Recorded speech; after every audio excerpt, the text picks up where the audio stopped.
അഭിവന്യ പിതാക്കന്മാരെ, ശ്രേഷ്ഠരായ വൈദിക സുഹൃത്തുക്കളെ, ക്രിസ്തുവിലെൻ്റെ സഹോദരി സഹോദരന്മാരെ, എന്നോട് അച്ഛൻ പറഞ്ഞിരിക്കുന്നത് 8:50 വരെയാണ്. അതിനിടയ്ക്ക് ഒരു ബ്രേക്കും. അപ്പോൾ നമ്മളൊരു മുക്കാൽ മണിക്കൂർ കഴിയുമ്പോൾ ഒരു ചെറിയ ബ്രേക്ക്, അതിനുശേഷം ബാക്കി തുടരുന്നതാണ്. 19 കൊല്ലമായിട്ട് മലങ്കര സുറിയാനി ജ്ഞാനായ സുവിശേഷ സമാജം നടന്നുകൊണ്ടിരിക്കുകയാണ്. 19 കൊല്ലമായിട്ട് ആയിരക്കണക്കിന് മനുഷ്യർ ഇതുപോലെ ഒരുമിച്ച് കൂടി സുവിശേഷത്തെക്കുറിച്ച് ധ്യാനിക്കുന്നു.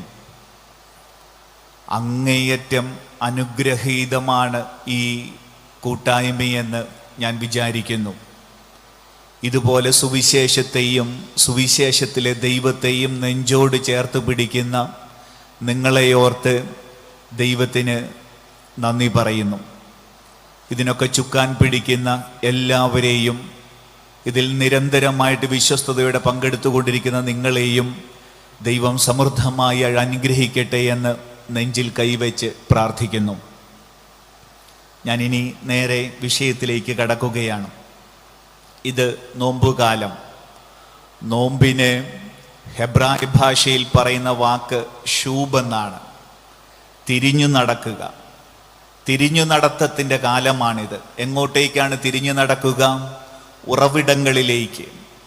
നമുക്കറിയാം, ഏതു പുഴയും ഒഴുകി ഒഴുകി മുമ്പോട്ട് പോകുമ്പോൾ മലിനമായി പോകാറുണ്ട്. അതിൻ്റെ ശുദ്ധിയിലേക്ക് തിരിച്ചു വരണമെങ്കിൽ ഉറവിടങ്ങളിലേക്ക് മടങ്ങേണ്ടതുണ്ട്. അതേ രീതിയിൽ ജീവിതയാത്രയിൽ എവിടെയൊക്കെയോ സംഭവിച്ചിട്ടുള്ള ചില പാളിച്ചകളെ തിരിച്ചറിയണമെങ്കിൽ നമ്മൾ ഉറവിടങ്ങളിലേക്ക് പോകണം. നമ്മുടെ ഉറവിടം സുവിശേഷമാണ്. അപ്പോൾ ഈ നോമ്പുകാലത്ത് ഒരു ചെറിയൊരു ടോപ്പിക് നിങ്ങളുടെ മുമ്പിലേക്ക് വയ്ക്കുകയാണ്. സുവിശേഷ ആത്മീയതയുടെ ചങ്ക് എന്താണ്, മർമ്മം എന്താണ്? അങ്ങനെ ഒരു ചെറിയൊരു വിഷയം ഇപ്പോഴൊന്ന് നിങ്ങളുടെ മുമ്പിൽ നിങ്ങളുടെ പരിഗണനയ്ക്കായിട്ട് വയ്ക്കുകയാണ്. നമ്മളൊക്കെ നിരന്തരം വായിക്കുന്ന സുവിശേഷത്തിൻ്റെ മർമ്മം എന്താണ്? നമ്മുടെ ആത്മീയതയുടെ കേന്ദ്ര പ്രമേയം എന്താണ്? അതിലേക്ക് അങ്ങ് കടക്കട്ടെ സഹോദരങ്ങളെ. നമുക്കറിയാം, പഴയ നിയമം വെച്ച് ഈ ഇങ്ങനെ നമുക്കറിയാം, നിയമാവർത്തന പുസ്തകത്തിലൊക്കെയുണ്ട്, ഞാൻ നിങ്ങളുടെ മുമ്പിൽ ജീവിതവും മരണവും വയ്ക്കുന്നു, നിയമം അനുസരിച്ചാൽ നിത്യജീവൻ, നിയമം തെറ്റിച്ചാൽ നിത്യനാശം. ഇപ്പൊ വളരെ കൃത്യമാണ്. നിയമം പാലിച്ചാൽ നിത്യജീവൻ. തോറ, ആദ്യ 5 ഗ്രന്ഥം മോശ കൊടുത്തത്, അത് പാലിച്ചാൽ നിത്യജീവൻ, അത് ലംഘിച്ചാൽ നിത്യനാശം. അങ്ങനെ യേശു ഇങ്ങോട്ടേക്ക് വന്നപ്പോ കൃത്യമായിട്ട് നിയമം പാലിച്ചിരുന്നവരായിരുന്നു ഫരിസേയരും നിയമജ്ഞരും എന്നൊക്കെ നമുക്കറിയാം. എന്നിട്ടും എന്തുകൊണ്ടാണ് യേശു മുമ്പോട്ടേക്ക് വെച്ച ദൈവരാജ്യത്തിൽ അവർക്ക് പങ്കുപറ്റാൻ ആകാതെ പോയത്? ഇതാണ് നമ്മളെ നന്നായിട്ട് ചിന്തിപ്പിക്കേണ്ട ഒരു കാര്യം. നിങ്ങൾക്കൊന്ന് കാണിച്ചു തരാൻ പറ്റുമോ? ഫരിസേയരോ നിയമജ്ഞരോ ലംഘിച്ച പഴയ നിയമത്തിലെ ഒരു കൽപ്പനയൊന്ന് കാണിച്ചു തരാൻ പറ്റുമോ?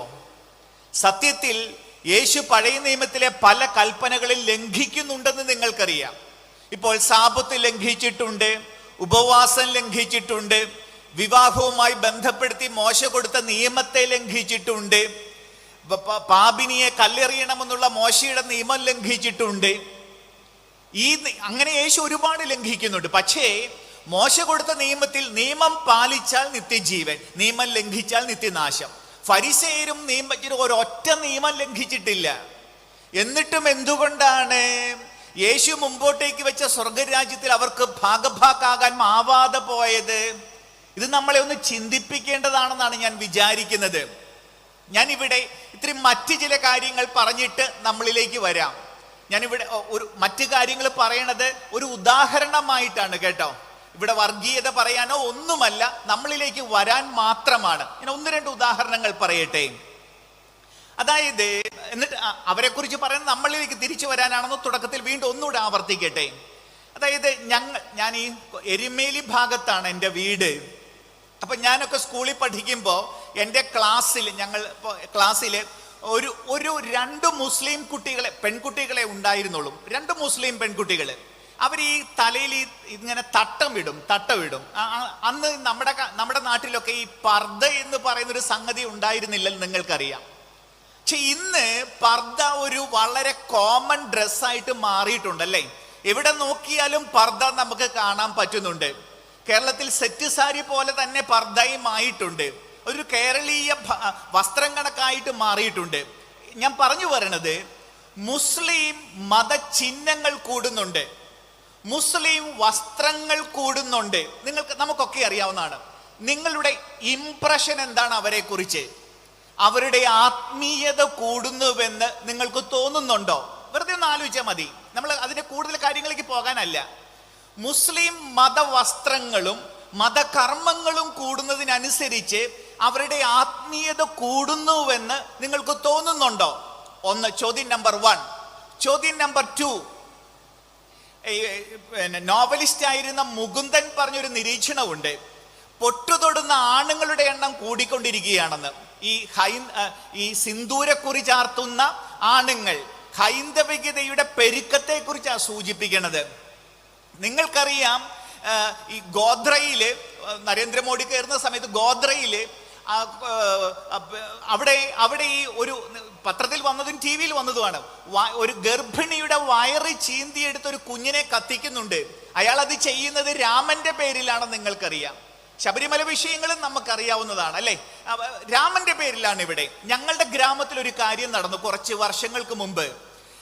അവിടെയുള്ള SNDP-ക്കാര് സ്കൂളിൽ വന്നിട്ട് ഞങ്ങളുടെ കുട്ടികളെ ഞങ്ങൾ പഠിപ്പിച്ചോളെന്ന് പറഞ്ഞ് 36 കുട്ടികളെ അങ്ങ് കൊണ്ടുപോയി. പറഞ്ഞു വരണത് ലളിതമായ കാര്യം, ഹൈന്ദവ മതജീവിതം കൂടുകയാ, മതകർമ്മങ്ങൾ കൂടുകയാ, മത ആചാരങ്ങൾ കൂടുകയാ. നിങ്ങൾക്ക് എന്താണ് അവരെ കുറിച്ചുള്ള ഇംപ്രഷൻ? അവരുടെ ആത്മീയത കൂടുന്നുവെന്ന് നിങ്ങൾക്ക് തോന്നുന്നുണ്ടോ? ഈ 2 ചോദ്യങ്ങളുടെ ഉത്തരം നിങ്ങൾ പറയണം. നമ്മൾ കേട്ടോ, മുസ്ലിം മതകർമ്മങ്ങളും മതാചാരങ്ങളും കൂടുന്നത് കൊണ്ട് അവരുടെ ആത്മീയത കൂടുന്നുവെന്ന് നിങ്ങൾക്ക് തോന്നുന്നില്ലെങ്കിൽ, ഹൈന്ദവ മതകർമ്മങ്ങളും മതാചാരങ്ങളും കൂടുന്നത് കൊണ്ട് അവരുടെ ആത്മീയത ആഴപ്പെടുന്നുവെന്ന് നിങ്ങൾക്ക് തോന്നുന്നില്ലെങ്കിൽ, ഇത് ഇത്തിരി കൂടി സത്യസന്ധതയോടെ പറയണം, ക്രൈസ്തവ മതകർമ്മങ്ങളും ക്രൈസ്തവ മതാചാരങ്ങളും ക്രൈസ്തവ പ്രാർത്ഥനകളും കൂടുന്നത് കൊണ്ട് അതിൻ്റെ ആത്മീയത ആഴപ്പെടുമെന്ന് എങ്ങനെ പറയാൻ പറ്റും? എങ്ങനെ പറയാൻ പറ്റും? ഇസ്ലാമിനെ സംബന്ധിച്ചും ഹിന്ദുയിസത്തെ സംബന്ധിച്ചും ശരിയായത് ക്രിസ്ത്യാനിറ്റിയെ സംബന്ധിച്ച് തെറ്റാകാൻ പാടില്ലല്ലോ സഹോദരങ്ങളെ. ഇത് രണ്ടും ചേർത്ത് വായിക്കൂ നിങ്ങൾ. ഫരിസേയരും നിയമജ്ഞരും കൃത്യമായി തോറ പാലിച്ചവരും അതനുസരിച്ച് ജീവിച്ചവരുമാണ്. എന്നിട്ടും ക്രിസ്തുവിന്റെ ദൈവരാജ്യത്തിൽ പങ്കു പറ്റാനാകാതെ പോകുന്നു അവർ. മറുവശത്ത് ഹിന്ദുക്കളാവട്ടെ, മുസ്ലിമുകളാവട്ടെ, ക്രിസ്ത്യാനികളാവട്ടെ, മതകർമ്മങ്ങൾ കൂടുന്നത് കൊണ്ട് ആത്മീയത കൂടുന്നു എന്ന് എങ്ങനെ പറയാൻ പറ്റും? സത്യത്തിൽ പണ്ടത്തേതിലും കൂടുതൽ പ്രാർത്ഥനകളും പണ്ടത്തേതിലും കൂടുതൽ ആചാരങ്ങളും പണ്ടത്തേതിലും കൂടുതൽ കർമ്മങ്ങളും ഒക്കെ കൂടിക്കൊണ്ടിരിക്കുക എല്ലാ മതങ്ങളിലും. അതൊക്കെ തന്നെയാണ് ആത്മീയതയെന്ന് സുവിശേഷം വെച്ച് നമുക്ക് പറയാനാകുമോ എന്നുള്ളതാണ് നമ്മുടെ ചോദ്യം. എന്താണ് സുവിശേഷാത്മീയതയുടെ ചങ്ക് എന്ന് പറയണത്? എന്താണത്? അതാണ് നമ്മുടെ വിഷയം. ഞാൻ വളരെ സ്വാർത്ഥപരമായിട്ടാണ് ചിന്തിക്കുന്നത് കേട്ടോ. അതായത് ഒരു 10, 60, 70 കൊല്ലം ഈ യേശുവിന്റെ മുമ്പിൽ ഇരുന്ന് അവന്റെ മുമ്പിൽ പ്രാർത്ഥിച്ചിട്ട് ഞാൻ അവന്റെ മുമ്പിൽ ചെന്ന് നിൽക്കുമ്പോൾ അവൻ എന്നെ തിരിച്ചറിയാതെ പോകരുത്. ഞാൻ അത്രയേ ഉള്ളൂ വിചാരിക്കണത്. അവൻ എന്തിനൊക്കെ ഊന്നൽ കൊടുത്തുവോ അതിന് നമ്മൾ ഊന്നൽ കൊടുക്കേണ്ടതുണ്ട്. അവൻ എന്തിനൊക്കെ ഊന്നൽ കൊടുത്തില്ലയോ അതിന് നമ്മൾ ഊന്നൽ കൊടുക്കാനും പാടില്ല. കാരണം ഈ യേശു എന്ന് പറയണത് നമ്മുടെ തലയിലിരിക്കുന്ന ഒരു സങ്കല്പമാകാൻ പാടില്ല. അത് റിയൽ ആകണം. അത് സുവിശേഷത്തിൽ വേരാഴ്ത്തിയുള്ളതാവണം.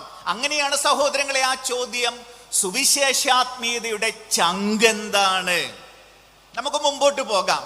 നമ്മൾ പറഞ്ഞു പഴയ നിയമത്തിൽ നിത്യജീവൻ കിട്ടാൻ വേണ്ടത് നിയമം പാലിക്കുക, നിത്യനാശത്തിന് നിയമം ലംഘിച്ചാൽ മതി. ഓക്കെ, അതവിടെ നിൽക്കട്ടെ. പുതിയ നിയമത്തിലേക്ക് വരൂ നിങ്ങൾ, സുവിശേഷത്തിലേക്ക് വരൂ നിങ്ങൾ. സുവിശേഷത്തിൽ എവിടെയൊക്കെ നിത്യജീവനെ കുറിച്ച് പരാമർശമുണ്ടോ അവിടെയൊക്കെ ഒരു സാധനം വരുന്നുണ്ട് കേട്ടോ, ഒരു സംഗതി വരുന്നുണ്ട്. എന്താണെന്നറിയാമോ? അത് എവിടെയൊക്കെ നിത്യജീവൻ വരുന്നുണ്ടോ സുവിശേഷത്തിൽ, അവിടെ ആരാണ് വരുന്നതെന്നറിയാമോ? നിയമമല്ല, തോറായല്ല, പിന്നെയോ അയൽക്കാരൻ. അയൽക്കാരൻ കടന്നു വരുന്നുണ്ട്. എത്ര വേണമെങ്കിലും ഉദാഹരണങ്ങളുണ്ട് കേട്ടോ. നമുക്ക് അതിലേക്കൊന്ന് കടക്കുകയാണ്. നോക്കൂ, തോറാ പാലിച്ചാൽ നിത്യജീവൻ എന്ന് പഴയ നിയമം, അയൽക്കാരനെ പരിഗണിച്ചാൽ മാത്രമേ പുതിയ നിയമത്തിലെ നിത്യജീവൻ നമുക്ക് സ്വന്തമാക്കാനാകൂ. നമുക്ക് ചില ഉദാഹരണങ്ങളിലേക്ക് പോകാം. നമുക്ക് ഏറ്റവും പല പല ഉദാഹരണങ്ങളുണ്ട്. നിത്യജീവന അന്ത്യവിധി എടുക്കൂ നിങ്ങൾ, അന്ത്യവിധി എടുക്കൂ. നമുക്ക് ഒന്ന് ആലോചിച്ചു നോക്കൂ. അന്ത്യവിധി, നിത്യജീവൻ, നിത്യനാശം. കേട്ടോ, നിത്യജീവൻ, നിത്യനാശം. ഒന്ന് ആലോചിക്കേ സഹോദരങ്ങളെ. ഈ സ്വർഗത്തിലേക്ക് കയറിപ്പോകുന്നവരെ നിങ്ങൾ എടുക്കൂ. ഈ സ്വർഗത്തിലേക്ക് കയറിപ്പോകുന്ന ആർക്കെങ്കിലും അവര് വലിയ ആത്മീയ മനുഷ്യരാണെന്ന് തോന്നുന്നുണ്ടോ എന്ന് നിങ്ങൾ സ്വയം അന്വേഷിക്കണം. ഈ സ്വർഗത്തിലേക്ക് കയറിപ്പോകുന്നവരുണ്ടല്ലോ, ഈ അപ്പം കൊടുക്കുക, വെള്ളം കൊടുക്കുക, വസ്ത്രം കൊടുക്കുക, അങ്ങനെ പല പരിപാടികള്. ഇവർക്ക് ആർക്കെങ്കിലും അവര് വിശുദ്ധരാണെന്ന് അവർക്ക് സ്വയം ഒരു തോന്നലുണ്ടായിരുന്നോ? ശ്രദ്ധിക്കണേ, നമ്മൾ കൃത്യമായിട്ട് നോമ്പ് പാലിച്ചാൽ, കൃത്യമായിട്ട് ഉപവാസം പാലിച്ചാൽ, കൃത്യമായി പള്ളിയിൽ പോയാൽ നമുക്ക് തോന്നും എന്താണ്, നമ്മൾ പഴയതുപോലെ ഒന്നും നന്നായിട്ടാണ് ജീവിക്കണത്, അല്ലെ? നമുക്ക് തോന്നും അത്. ഞാനിപ്പോ കള്ളുകൂടി നിർത്തിയാൽ, ഞാനിപ്പോൾ കൃത്യമായിട്ട് പള്ളിയിൽ പോയാൽ എനിക്ക് തോന്നും ഞാൻ വിശുദ്ധനാണെന്നല്ലേ? അങ്ങനെ ഒരു തോന്നല് പോലും ഈ സ്വർഗത്തിൽ, അന്ത്യവിധിയിൽ സ്വർഗത്തിൽ കയറി പോകുന്നവർക്ക് ഇല്ല കേട്ടോ. അങ്ങനെ ഒരു തോന്നല് പോലും ഇല്ല. ആലോചിച്ചു നോക്കൂ നിങ്ങൾ അതിനെക്കുറിച്ച്. വേറൊന്നുകൂടെ പറയട്ടെ. അതായത് നമ്മളൊക്കെ ഇങ്ങനെ വിശുദ്ധര്, ഇപ്പം എനിക്കറിയാവുന്ന ഒരു വിശുദ്ധ മദർ തെരേസയാണ്, അങ്ങനെ പല വിശുദ്ധരുണ്ടല്ലോ. അപ്പൊ നമ്മൾ പൊതുവെ പറയണത്, നമ്മൾ ഈ സുവിശേഷം വായിച്ചിട്ട് പറയണത് എന്താണെന്നറിയാവോ? ഒരു ദാഹിക്കുന്നവനിൽ, അല്ല വിശക്കുന്നവനിൽ, അല്ലെ നഗ്നനിൽ, ആരെങ്കിലും ആവട്ടെ, അവനിൽ ഈ ദൈവത്തെ കണ്ടുകൊണ്ട് എന്തെങ്കിലും ചെയ്യണം, അല്ലെ? ദൈവത്തെ കണ്ടുകൊണ്ട്, യേശുവിനെ കണ്ടുകൊണ്ട് എന്തെങ്കിലും ചെയ്യണം. എൻ്റെ സഹോദരങ്ങളെ, നിങ്ങൾ അന്ത്യവിധി ഒന്നുകൂടെ നോക്കൂ. നിങ്ങൾ ഈ സ്വർഗത്തിലേക്ക്, നിത്യജീവൻ കിട്ടി സ്വർഗത്തിലേക്ക് കയറി പോകുന്ന ആരെങ്കിലും അവർ യേശുവിനാണ് വെള്ളം കൊടുത്തെന്ന് പറയുന്നുണ്ടോ? യേശുവിനെയാണ് ഉടുപ്പിച്ചതെന്ന് പറയുന്നില്ല. യേശുവാണത് പറയുന്നത് കേട്ടോ. ഇവര് ചോദിക്കുന്നത്, ഞങ്ങൾ എപ്പോഴാണ് നിനക്ക് ഭക്ഷണം തന്നത്, എപ്പോഴാണ് വെള്ളം തന്നത് എന്നാണ് അവര് ചോദിക്കുന്നത്. കാരണം അവനെ കണ്ടിട്ടില്ല. ഒരു ഗ്ലാസ് വെള്ളം കൊടുത്തപ്പോ, വെള്ളം കൊടുത്തത് ഒരാൾക്ക് വെള്ളം കൊടുത്തു, ദാഹിക്കുന്ന ആർക്കോ ഒരാൾക്ക്. യേശുവാണ് പറയുന്നത് ഇത് എനിക്ക് തന്നെയാണ് ചെയ്തതെന്ന്. അതിനർത്ഥം എന്താണ്? ഞാൻ പള്ളിയിൽ പോയി പ്രാർത്ഥിച്ചാൽ എനിക്കൊരു എന്നെക്കുറിച്ച് തന്നെ ഒരു കോൺഫിഡൻസ് ഉണ്ടാവും. ഞാൻ എന്തോ നല്ല കാര്യമാണ് ചെയ്യണത്. ഞാൻ ഒരാൾക്ക് വെള്ളം കൊടുത്താൽ ഒരു ചുമ്മാ ഒരു മാനുഷിക പ്രവൃത്തി മാത്രമാ, എനിക്ക് പ്രത്യേകിച്ച് ഒരു തോന്നലൊന്നുമില്ല ഞാൻ വിശുദ്ധനാണെന്ന്. യേശു പറഞ്ഞ ഇതാണ് വിശുദ്ധിയുടെ മാനദണ്ഡം. അതിനർത്ഥം എന്താണ്? സ്വർഗത്തിലേക്ക് കയറിപ്പോകാനുള്ള മാനദണ്ഡം നിനക്ക് സ്വയം തോന്നുന്ന വിശുദ്ധിയെ കുറിച്ചുള്ള ചില ധാരണകൾ അല്ല. ആ മാനദണ്ഡം നിർണയിക്കുന്നത് വളരെ വളരെ മാനുഷികമായ ചില പ്രവർത്തികളാണ്. അതുകൊണ്ടല്ലേ അവർ ചോദിക്കുന്നത്, നിന്നെ എപ്പോഴാണ് കണ്ടതെന്ന് അവർ ചോദിക്കുന്നില്ലേ? ജീവിതകാലത്ത് ഒരിക്കൽ പോലും യേശുവിനെ കണ്ടു എന്ന് തോന്നാത്തവരാണ് ദൈവരാജ്യത്തിലേക്ക് കയറി പോകണത് കേട്ടോ. ഒന്ന് ആലോചിച്ച് നോക്കൂ നിങ്ങൾ അതിനെക്കുറിച്ച്. ഇനി അതവിടെ നിൽക്കട്ടെ, രണ്ടാമത്തെ ഇതിലേക്ക് വരൂ. നിത്യജീവൻ, നിത്യനാശം മറക്കരുത്. ഈ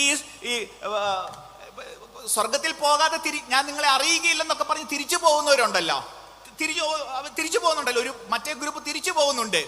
ഇവരെന്തെടുക്കുമായിരുന്നു? അവര് വെള്ളം കൊടുത്തില്ല, അയൽക്കാരനെ പരിഗണിച്ചില്ല. അല്ലേ? അയൽക്കാരെ അപ്പൊ അവരെന്തെടുക്കുമായിരുന്നു? ചുമ്മാ കിടന്ന് ഉറങ്ങുമായിരുന്നോ? അല്ല, അവർ ചുമ്മാതെ കിടന്ന് ഉറങ്ങുകയല്ലെന്നുള്ളതാണ് ഏറ്റവും രസകരമായ കാര്യം. ഇത് മത്തായി 25-ലാണ് ഈ അന്ത്യവിധി. മത്തായി 25. മത്തായി 7 മറ്റൊരു അന്ത്യവിധി കിടപ്പുണ്ട്. മത്തായി 7 അതും കൂടെ ഒന്ന് കൂട്ടി വായിക്കും. ഇത് മത്തായി 25, ഇത് മത്തായി 7. യേശു പറയുന്നു അവസാന നാളുകളിൽ, അന്ത്യവിധി തന്നെ, ഈ അന്ത്യവിധി തന്നെയാണ് ഇവിടെ അവസാന നാളുകൾ. അവസാന നാളുകളിൽ നിങ്ങൾ വന്ന് എന്നോട് പറയും, ഞങ്ങൾ നിന്റെ നാമത്തിൽ പിശാചിനെ ബഹിഷ്കരിച്ചില്ലേ, അത്ഭുതങ്ങൾ ചെയ്തില്ലേ. ഞാൻ അവരോട് പറയും, അനീതി പ്രവർത്തിക്കുന്നവരെ കടന്നു പോവുക. നോക്കൂ സഹോദരങ്ങളെ, ഇവർ അയൽക്കാരെ പരിഗണിച്ചില്ലെന്നുള്ളത് മാത്രമല്ല, ഇവർ ഫുൾ ടൈം ബിസി ആയിരുന്നു. കേട്ടോ, ഇവർ ഫുൾ ടൈം ബിസി ആയിരുന്നു. പിശാചിനെ ബഹിഷ്കരിക്കുന്നത് ചെറിയ കാര്യമാണോ? പിശാചിനെ ബഹിഷ്കരിക്കുന്നത് ചെറിയ കാര്യമാ? അത്ഭുതങ്ങൾ ചെയ്യുന്നത് ചെറിയ കാര്യമാണോ?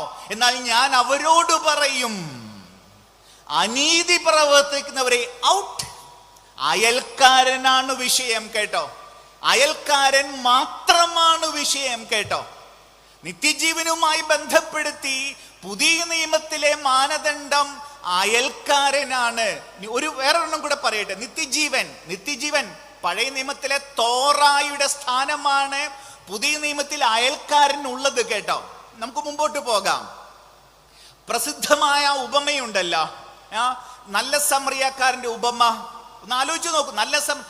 നമ്മൾ അതിനെ അടർത്തി മാറ്റി പറയുന്നത് കൊണ്ടാണ് ഈ പ്രശ്നം. അതിന്റെ ആ ഉപമ വരുന്നത് എങ്ങനെയാണെന്ന് അറിയാമോ? ഒരു നിയമ പണ്ഡിതൻ, അപ്പൊ നിയമത്തിൽ, തോറായിൽ, പഞ്ചഗ്രന്ഥിയിൽ അറിവുള്ള ഒരാളാണ് യേശുവിനോട് ചോദിക്കണത്, നിത്യജീവൻ അവകാശമാക്കാൻ ഞാൻ എന്ത് ചെയ്യണം? അപ്പൊ യേശു ഒരു മറുപടി പറയുകയാണ്. അപ്പൊ അയാൾ ചോദിക്കുക, ആരാണ് എൻ്റെ അയൽക്കാരൻ? അപ്പോഴാണ് ഈ നല്ല സമറിയാക്കാരുടെ ഉപമ പറയണത്. അവസാനം നീയും പോയി അതുപോലെ ചെയ്യുക. അപ്പോ ആ ഉപമയെ വായിക്കേണ്ടത് നിത്യജീവൻ അവകാശമാക്കാൻ ഞാൻ എന്ത് ചെയ്യണം എന്നുള്ള ചോദ്യത്തിൽ തുടങ്ങി, നീയും പോയി അതുപോലെ ചെയ്യുക. ഇതിനിടയ്ക്ക് വേണം ഇതിനെ വായിക്കാൻ. ഇനി നമുക്ക് തുടങ്ങാം. അവ നമുക്കറിയാവുന്നത് എങ്കിൽ കൂടി ഒന്നുകൂടെ പരിഗണിക്കാം. ആ യഹൂദൻ അവിടെ വീണ് കിടക്കുക. കേട്ടോ, മുറിവേറ്റ് കിടക്കുക. പുരോഹിതൻ വരുന്നു, ലേവായൻ വരുന്നു. നോക്കൂ, see the very choice of characters. ഈ ഉപമയിലെ കഥാപാത്രങ്ങളെ നിങ്ങൾ നോക്ക് നിങ്ങൾ. പുരോഹിതൻ, ലേവായൻ, ആരാണ് ഇവര്? പുരോഹിതൻ, ലേവായൻ ആരാണ്? 24 മണിക്കൂറും 365 ദിവസവും ദേവാലയത്തിൽ ഇരിക്കുന്നവരാണ് അവര്. കേട്ടോ, ദേവാലയത്തിൽ ഇരിക്കുന്നവരാ അവര്. നമ്മളൊക്കെ ഈ ആത്മീയത എന്നൊക്കെ പറയണ കാര്യങ്ങളുടെ ക്ലൈമാക്സിൽ എത്തി നിൽക്കുന്നവരെ ഈ പുരോഹിതനും ലേവായനും. അവരെയാണ് യേശു ഔട്ടാക്കണത്. കേട്ടോ, ചോദ്യം മറക്കരുത്. നിത്യജീവൻ അവകാശമാക്കാൻ അതിന്റെ മറുപടിയാ വരണത്. പുരോഹിതനും ലേവായനും ഔട്ട്. അതൊക്കെ നമുക്കത് മനസ്സിലാകും. ഓർക്കണം, ആത്മീയത എന്താ, സ്വർഗത്തിൽ പോകാൻ ചെയ്യേണ്ടത് എന്താ, ഇതാണ് നമ്മുടെ വിഷയം. ഓക്കെ, പുരോഹിതൻ, ലേവായൻ ഔട്ട്. അടുത്തതാണ് രസകരമായ കാര്യം, നല്ല സമറിയാക്കാരൻ. കേട്ടോ, ഉപമയുടെ പേരതാ, നല്ല സമറിയാക്കാരൻ. നല്ല യഹൂദന്റെ ഉപമയല്ലത്, നല്ല സമറിയാക്കാരന്റെ ഉപമയാ. എന്ന് വെച്ചാൽ എന്താണ്? എന്ന് വെച്ചാൽ ഇങ്ങനെ ഇരിക്കും. എങ്ങനെയാണെന്നറിയാം? ഇപ്പൊ നമ്മളെല്ലാവരും ക്രിസ്ത്യാനികളാണല്ലോ. ഞാൻ ഇവിടെ വന്ന ഒരു നല്ല മുസ്ലിമിന്റെ കഥ പറഞ്ഞാൽ എങ്ങനെ ഇരിക്കും? നല്ലൊരു ഹിന്ദുവിന്റെ കഥ പറഞ്ഞാൽ എങ്ങനെ ഇരിക്കും? അതാണിത്. മറക്കരുത് ചോദ്യം. നിത്യജീവൻ, സ്വർഗമാണ് വിഷയം. പറയുന്ന ഉപമ നല്ല മുസ്ലിമിന്റെ, നല്ല ഹിന്ദുവിൻ്റെതാണെങ്കിലോ അതാണിത്. ശ്രദ്ധിക്കൂ, നിങ്ങളത് വായിച്ചു നോക്കിക്കൊള്ളൂ.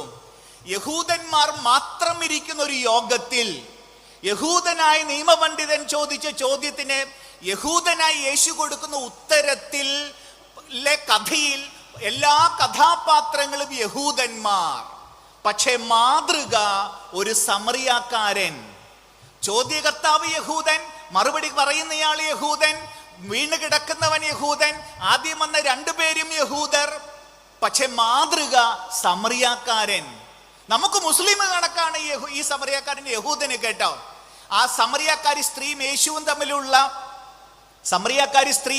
തമ്മിലുള്ള ആ ഒരു സംഭാഷണം ഉണ്ടല്ലോ, അതിൽ എന്താ യേശു പറയണത്? സ്ത്രീയെ, ആ മലയിലും ഈ മലയിലും ആരാധിക്കാത്ത സമയം വരുന്നു. ആ മല നിങ്ങളുടെ മലയാ, സമറിയാക്കാരുടെ മല. ഏത്? ഗരീസിം മല. ഇത് ജെറൂസലേം ദേവാലയം. അപ്പോ അത് വേറൊരു മതമാണ്, ഇത് വേറൊരു മതമാണ്.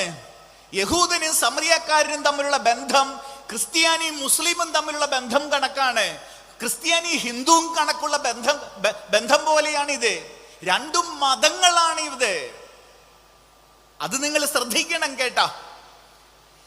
എന്നിട്ട് യേശുവിന്റെ ഉത്തരം നീയും പോയി അതുപോലെ ചെയ്യുക. ഏവനെ പോലെ, ഈ യഹൂദനെ പോലെയല്ല, ഈ യഹൂദനായ പുരോഹിതനെ പോലെയല്ല, ഈ സമറിയാക്കാരനെ കണക്ക്. അവന്റെ വിശ്വാസ സങ്കല്പം ഏതാ? അവന്റെ പ്രാർത്ഥന ഏതാ? അവൻ പോകുന്ന ദേവാലയമോ അമ്പലമോ പള്ളിയോ മോസ്കോ ഏതാ? ഇതൊന്നും വിഷയമല്ല കേട്ടാ, ഇതൊന്നും വിഷയമല്ല. ഞാൻ ഉണ്ടാക്കണതല്ല, സുവിശേഷത്തിൽ എഴുതി വെച്ചതാണ് നമ്മൾ ഈ പറയണത്. സുവിശേഷത്തിൽ എഴുതി വെച്ചതായി പറയണത്. നീയും പോയി അതുപോലെ ചെയ്യുക. മറ്റൊന്നുകൂടിയുണ്ട് അതിനകത്ത് കേട്ടോ. ഈ നിയമപണ്ഡിതൻ ചോദിച്ചത് എന്താണ്? ആരാണ് എൻ്റെ അയൽക്കാരൻ എന്ന, ആരാണ് എൻ്റെ ആരാണ് എനിക്ക് ഉപകാരം ചെയ്യേണ്ടത്? അതാണല്ലോ യേശു എന്താ ഉപമയിൽ എന്താ പറയണത്? ഈ മൂവരിൽ ആരാണ് ആ മുറിവേറ്റവൻ അയൽക്കാരനായി മാറിയത്? എന്നിട്ട് നീ പോയതുപോലെ ആരാണ് എൻ്റെ അയൽക്കാരനല്ല, നിനക്ക് അയൽക്കാരനാകാൻ പറ്റുമോ എന്നുള്ളതാ ചോദ്യം. ആരാണ് എനിക്ക് അയൽക്കാരനല്ല, നിനക്ക് അയൽക്കാരനാകാൻ പറ്റുമോ എന്നുള്ളതാണ് ചോദ്യം. എൻ്റെ സഹോദരങ്ങൾ, ഇതങ്ങോട്ട് എത്ര എത്ര എത്ര വേണമെങ്കിലും പറയാനുണ്ട് കേട്ടോ. യോഹന്നാന്റെ സുവിശേഷത്തിൽ, ഒരെണ്ണം കൂടെ പറയട്ടെ.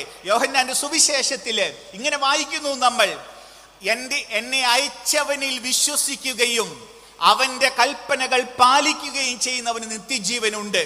അപ്പൊ കൃത്യമാണ് യേശു പറയണതാ, പിതാവിൽ വിശ്വസിക്കുക, അവന്റെ കൽപ്പനകൾ പാലിക്കുക, നിത്യജീവനുണ്ട്. യോഹന്നാന്റെ സുവിശേഷം, യോഹന്നാൻ എഴുതിയ ഒന്നാം ലേഖനം, സഹോദരനെ സ്നേഹിക്കുന്നവൻ നിത്യജീവനുണ്ട്. സഹോദരൻ അയൽക്കാരനെ സ്നേഹിക്കുന്ന നിത്യജീവനുണ്ട്. അപ്പോഴെന്താ ഈ പിതാവിൽ വിശ്വസിക്കുക, അവന്റെ കൽപ്പനകൾ പാലിക്കുക? അയൽക്കാരനെ പരിഗണിക്കാൻ പറ്റുമോ ഇല്ലയോ? ജാതിയും മതവും നോക്കാതെ. ഇപ്പോ നമ്മുടെ നാട്ടിലൊക്കെ ഇത്തിരി കൂടി വിഷമം തോന്നുന്ന കാര്യങ്ങൾ വന്നുകൊണ്ടിരിക്കുക. ദൈവത്തിന്റെ പേരില് ഇങ്ങനെ മനസ്സുകൾ പിന്നെയും അകന്നുകൊണ്ടിരിക്കുക.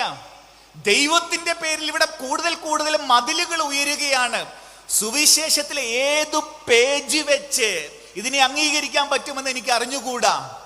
കാതലായ ചോദ്യം വെള്ളം കൊടുത്തോ എന്നുള്ളതാ, ഭക്ഷണം കൊടുത്തോ എന്നുള്ളതാണ്. ആരായാലും അയൽക്കാരനെ നെഞ്ചോട് ചേർത്ത് പിടിച്ചെന്നുള്ളതും മാത്രമാണ് നിത്യജീവന്റെ മാനദണ്ഡം. എൻ്റെ സഹോദരങ്ങളെ, ഞാനിങ്ങനെ തത്വം പറയാതെ ഇങ്ങനെ എത്ര വേണമെങ്കിലും ഉണ്ട്. ഞാൻ ഒന്ന് രണ്ട് സംഭവങ്ങളൂടെ പറഞ്ഞുകൊണ്ട് അങ്ങ് അവസാനിപ്പിക്കാം. അപ്പൊ ഈ ഒരു സെഷൻ അങ്ങ് അവസാനിപ്പിക്കാം, എന്നിട്ട് നമുക്ക് അടുത്ത സെഷനിലേക്ക് പോകാം. അതായത് ഞാനൊരു കത്തോലിക്ക വിഭാഗത്തിൽ നിന്ന് പെട്ടതായത് കൊണ്ട് എൻ്റെ പരിചയത്തിലുള്ളവർ അങ്ങനെയുള്ളവരാണ്. എനിക്ക് നിങ്ങളുടെ ഇടയിൽ എങ്ങനെ വല്ലപ്പോഴൊക്കെ വല്ല സംഭാഷണത്തിൽ വരുമ്പോഴേ എനിക്ക് നിങ്ങളെ കാണാറുള്ളൂ. അതുകൊണ്ട് ഞാൻ പരിചയപ്പെട്ട ഒരാളെ ഒന്ന് പറയട്ടെ. രാമപുരം, പാലായ അടുത്ത്, നിങ്ങൾക്കറിയാമല്ലോ, പാലായടുത്ത് രാമപുരത്ത് ഒരു വാഴ്ത്തപ്പെട്ട കുഞ്ഞച്ചനുണ്ട്. നിങ്ങൾക്കറിയാമായിരിക്കും വാഴ്ത്തപ്പെട്ട കുഞ്ഞച്ചൻ. ഞാനൊരു 10 കൊല്ലം മുമ്പ് ഞാനൊരു മാസികയിൽ, ഞങ്ങളുടെ തന്നെ ഒരു മാസികയിൽ പണി ഉണ്ടായിരുന്ന സമയത്ത് ഈ രാമപുരം കുഞ്ഞച്ചനെ ഓർമ്മ വരുന്നത് ഒക്ടോബർ മാസത്തിലാണ്. അപ്പൊ ഈ രാമപുരം കുഞ്ഞച്ചനെ കുറിച്ച് ലേഖനം എഴുതാനായിട്ട് എനിക്ക് ആഗ്രഹം വന്നു. അപ്പൊ ഇങ്ങനെ തത്വം പറയാതെ, പുള്ളി അന്ന് ജീവിച്ചിരുന്ന കാലത്ത് പുള്ളിയുടെ കൂടെ ഉണ്ടായിരുന്ന ചില മനുഷ്യരൊക്കെ ഉണ്ട്. അവരൊക്കെ ഒന്ന് അഭിമുഖം നടത്തി ഒരു ലേഖനം എഴുതാമെന്ന് ഞാൻ വിചാരിച്ചു. അങ്ങനെ പള്ളിയിൽ ചെന്നു. വികാരി അച്ഛൻ്റെ സഹായത്തോടെ ഈ രാമപുരം കുഞ്ഞച്ചൻ ജീവിച്ചിരുന്ന നാളിലുള്ള കുറച്ച് മനുഷ്യരെല്ലാം പ്രായം ചെന്നവരാ, വളരെ പ്രായം ചെന്നവരാ. അപ്പൊ അവരെയൊക്കെ ഇന്റർവ്യൂ ഒക്കെ നടത്തി ഒരു ലേഖനം തയ്യാറാക്കി. അതിൽ പലരിൽ ഒരു പ്രായം ചെന്ന കറുത്ത ഒരു സ്ത്രീ പറഞ്ഞ പല കാര്യങ്ങളിൽ ഒരെണ്ണം ഞാൻ നിങ്ങളോടൊന്ന് പങ്കുവെക്കുക. പല കാര്യങ്ങളിൽ ഒരെണ്ണം. ഒരു സ്കൂളിന്റെ വരാന്തയിൽ ഞങ്ങൾ ഇരുന്ന്, ഞാനും അമ്മ, നല്ല 10-80 വയസ്സുണ്ട് ഞാൻ സംസാരിക്കുമ്പോൾ, അമ്മ പറഞ്ഞൊരു കാര്യം പറയട്ടെ. ഈ രാമപുരം കുഞ്ഞച്ചൻ വൃദ്ധനും ഈ അമ്മ ചെറുപ്പക്കാരിയുമായിരുന്ന ഒരു കാലം. രാമപുരം കുഞ്ഞച്ചൻ അവിടെ റിട്ടയേർഡ് ആയിട്ട് അവിടെ ഇടവകയിൽ സേവനം അനുഷ്ഠിക്കുക, റിട്ടയേർഡ് ആണ് അദ്ദേഹം. ഈ സ്ത്രീ ചെറുപ്പക്കാരിയാ. ഇവളീ രാമപുരം പള്ളിയുടെ മുറ്റമൊക്കെ അടിച്ചു വാരാൻ വരുന്നൊരു സ്ത്രീയാ. രാമപുരം പള്ളിയുടെ മുറ്റമൊക്കെ അടിച്ചു വാരിയ സ്ത്രീയാ. അപ്പൊ ഈ പള്ളിമുറ്റത്ത് ഒരു നല്ല തണൽ മരമൊക്കെ ഉണ്ട്. ഇതിനൊക്കെ ഇലകളൊക്കെ വീഴും. ഇതൊക്കെ വന്ന് അടിച്ച് വൃത്തിയാക്കണം. ഇതാണ് ഈ സ്ത്രീയുടെ പണി. വേറെ വികാരിച്ചനുണ്ട്. ഈ കുഞ്ഞച്ചൻ റിട്ടയേർഡ് ആണ്. ഇവളെല്ലാ ദിവസവും ഈ 5 മണിക്ക് രാവിലെ വരും. 5 മണിക്ക് മുറ്റമൊക്കെ വൃത്തിയാക്കാൻ. അപ്പൊ ഈ കുഞ്ഞച്ചൻ എഴുന്നേറ്റ് ഇരിപ്പുണ്ടാവും. പള്ളിമുറിയുടെ വരാന്തയില് ചാരുകസരിൽ ഇദ്ദേഹം ചാരി കിടപ്പുണ്ടാവും. ഇവള് വരുന്ന മുറ്റമൊക്കെ വൃത്തിയാക്കുന്നത് ഇതെന്നും കുഞ്ഞച്ചൻ കാണുന്നുണ്ട്. ഒരു ദിവസം ഇവളിങ്ങനെ രാവിലെ 5 മണിക്ക് വന്നപ്പോ കുഞ്ഞച്ചൻ അവളെ അടുത്തേക്ക് വിളിച്ചു. എന്നിട്ട് പറഞ്ഞു, മോളെ, വികാരിച്ചൻ ഇന്നും കിടന്ന് ഉറക്കവാ. നീ വരുമ്പോ നീ ഒരു കാര്യം ചെയ്യ്. എല്ലാ ദിവസവും രാവിലെ വരുമ്പോ ഒരു ബക്കറ്റ് തിളച്ച വെള്ളമായിട്ട് വാ. എന്നിട്ട് ഈ തണൽ മരത്തിന്റെ ചുവട്ടിൽ അങ്ങോട്ട് ഒഴിച്ച് അതങ്ങോട്ട് ഉണങ്ങിപ്പോട്ടെ. നിനക്ക് പണിയിൽ നിന്നും ഇത്തിരി ആശ്വാസം കിട്ടും. എന്നിട്ട് നിറ കണ്ണുകളോടെ ഈ അമ്മ പറഞ്ഞു, എന്റെ കുഞ്ഞച്ചൻ വിശുദ്ധനാണ്. ശ്രദ്ധിക്കണം കേട്ടോ സഹോദരങ്ങളെ.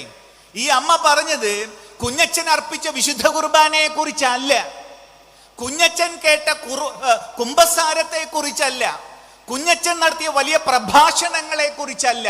ഈ അമ്മ പറഞ്ഞത് എനിക്ക് വേണ്ടി ഈ തണൽ മരം ഉണങ്ങിപ്പോട്ടെ എന്ന് പറഞ്ഞ അത് ഒരൊറ്റ കാര്യമായി ഇവള് പറയണത്, എന്റെ കുഞ്ഞച്ചൻ വിശുദ്ധനാണ്. കൃത്യം അന്ത്യവിധി, കൃത്യം അന്ത്യവിധിയാണിത്.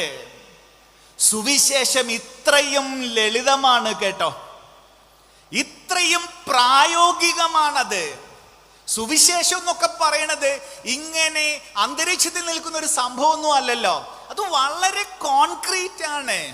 നീയും പോയി അതുപോലെ ചെയ്യുക, അതുപോലെ ചെയ്യുക. ഈ നല്ല സമറിയക്കാരോട് പറഞ്ഞ കാര്യം അത്രയേ ഉള്ളൂ. ഈ ആത്മീയത എന്നൊക്കെ വെച്ചാൽ അത്രയല്ലേ ഉള്ളൂ സഹോദരങ്ങളെ. എങ്ങനെയാണെന്ന് എനിക്ക് അറിഞ്ഞുകൂടാ,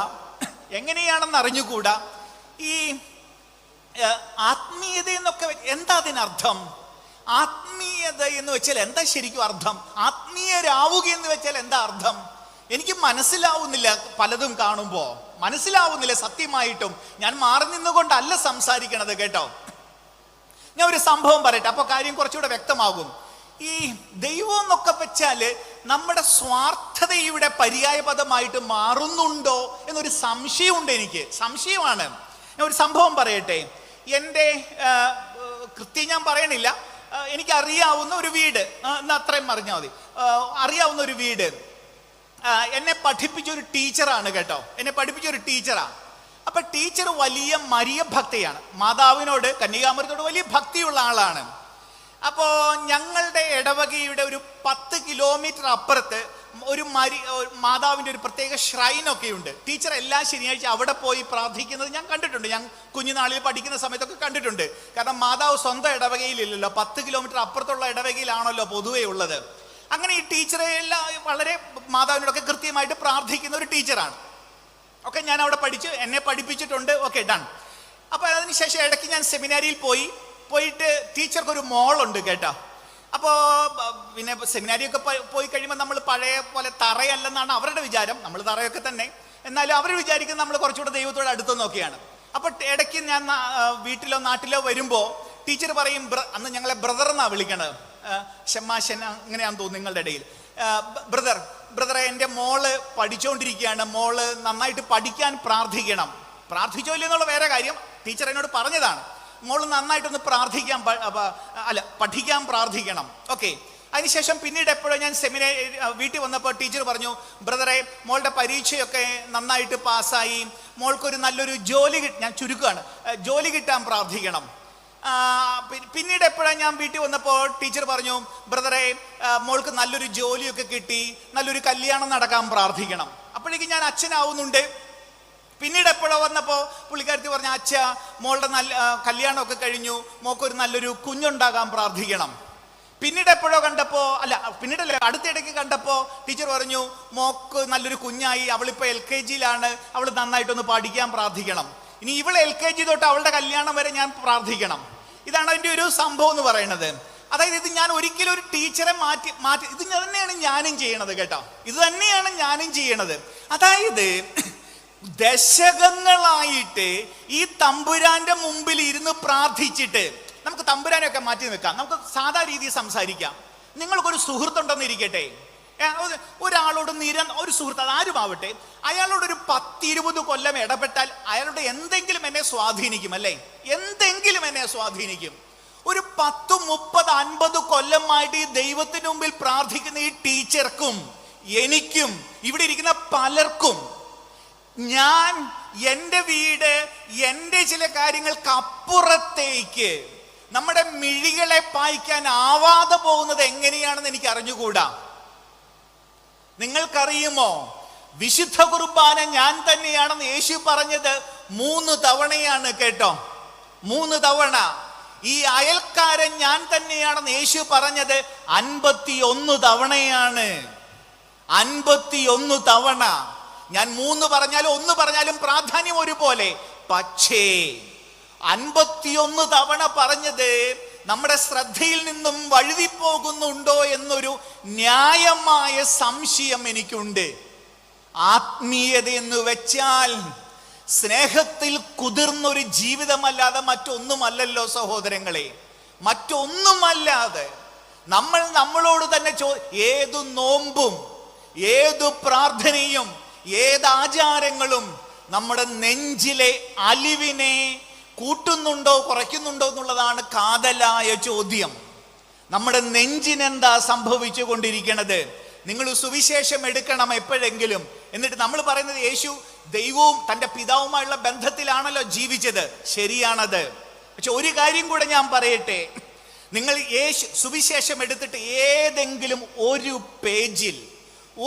പേജിൽ വേദനിക്കുന്ന ഒരാൾ ഇല്ലാത്തതായിട്ട് കാണിച്ചു തരാൻ പറ്റുമോ?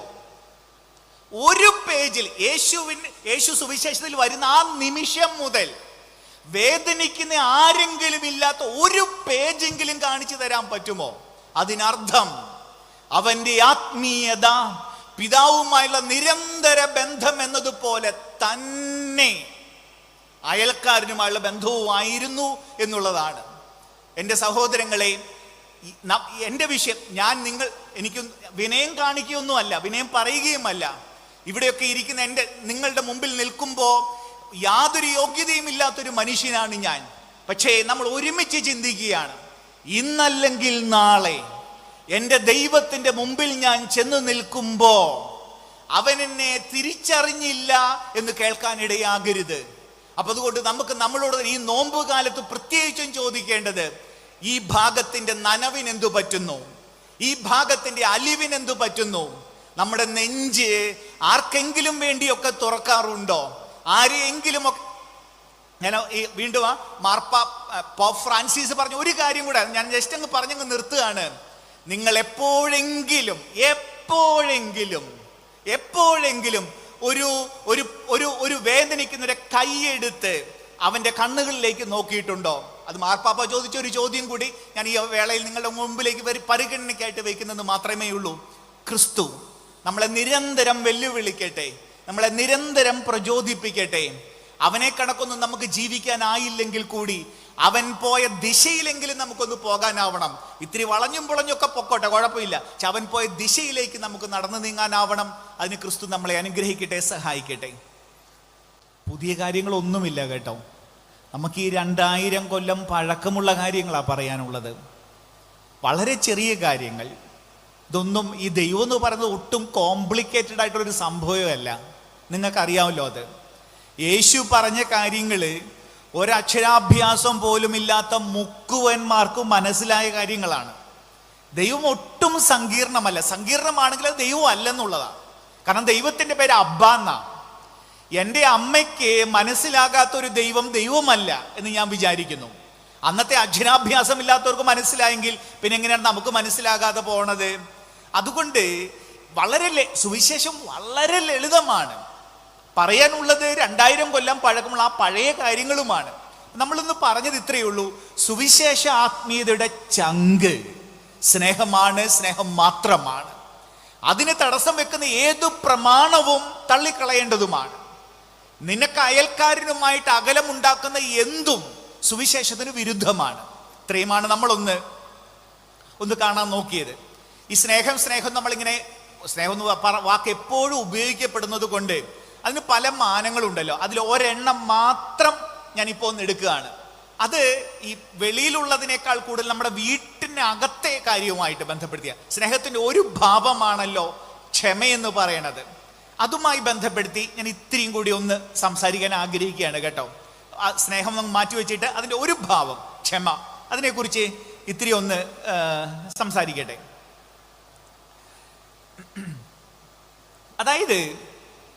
അതായത് നമ്മൾ ഈ MA, ഞാൻ ചുമ്മാ അങ്ങ് പറയാ, MA ലിറ്ററേച്ചർ, ഇംഗ്ലീഷ് ലിറ്ററേച്ചർ എടുത്തിട്ടും ABCD അറിയാൻ പറ്റാതെ വരുന്ന ഒരു പരിപാടി നമ്മുടെ ജീവിതവുമായിട്ട് ബന്ധപ്പെടുത്തി ഉണ്ടെന്നാണ് എനിക്ക് തോന്നുന്നത്.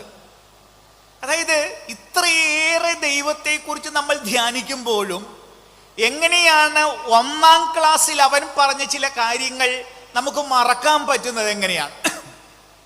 അതായത് എൻ്റെ സഹോദരങ്ങളെ, നമ്മൾ കുമ്പസാരം എന്ന കൂദാശ സ്വീകരിക്കുന്നവരാണല്ലോ, വിശുദ്ധ കുർബാനയ്ക്ക് അണയുന്നവരാണ് നമ്മളൊക്കെ, എല്ലാവരും അണയുന്നവരാണ്. എന്താണ് ഈ വിശുദ്ധ കുർബാനയിലൂടെ നമ്മൾ ശ്രമിക്കണത്, എന്താണ് കുമ്പസാരത്തിലൂടെ നമ്മൾ ശ്രമിക്കണമെന്നൊക്കെ നമുക്കറിയാം. ദൈവവുമായിട്ട് പരമാവധി അടുക്കണം, ഇതാണല്ലോ നമ്മുടെ ഒരു ശ്രമം. പ്രത്യേകിച്ചും കുമ്പസാരമൊക്കെ ദൈവവുമായിട്ട് പരമാവധി അടുക്കണം. എങ്ങനെയാണ് നമ്മൾ ശ്രമിക്കുന്നത്? ദൈവത്തിൽ നിന്നും ക്ഷമ സ്വീകരിക്കണം. കുമ്പസാരത്തിലൊക്കെ പ്രധാനമായിട്ടും ദൈവത്തിൽ നിന്നും ക്ഷമ കിട്ടുകയാണല്ലോ. നിങ്ങൾക്ക് സുവിശേഷത്തിൽ നിന്നും ഈ ദൈവവുമായിട്ട് നമ്മുടെ പാപങ്ങൾ ഏറ്റുപറഞ്ഞാൽ ദൈവവുമായിട്ട് അനുരഞ്ജനം സാധിക്കുമെന്ന് സുവിശേഷത്തിൽ നിന്ന് എവിടെ നിന്നാണ് ഒരു തെളിവ് തരാൻ പറ്റുമോ? ദൈവവുമായിട്ട് നേരിട്ട് പാപങ്ങൾ പറഞ്ഞ്, അച്ഛനിലൂടെ വൈദികനിലൂടെ പാപങ്ങൾ പറഞ്ഞ് ദൈവയുടെ അനുരഞ്ജനം സാധ്യമാകുമെന്ന് സുവിശേഷത്തിൽ നിന്ന് തെളിയിക്കാൻ പറ്റുമോ? നടക്കാത്ത കാര്യമാണത്. നടക്കാത്ത കാര്യമാണത്.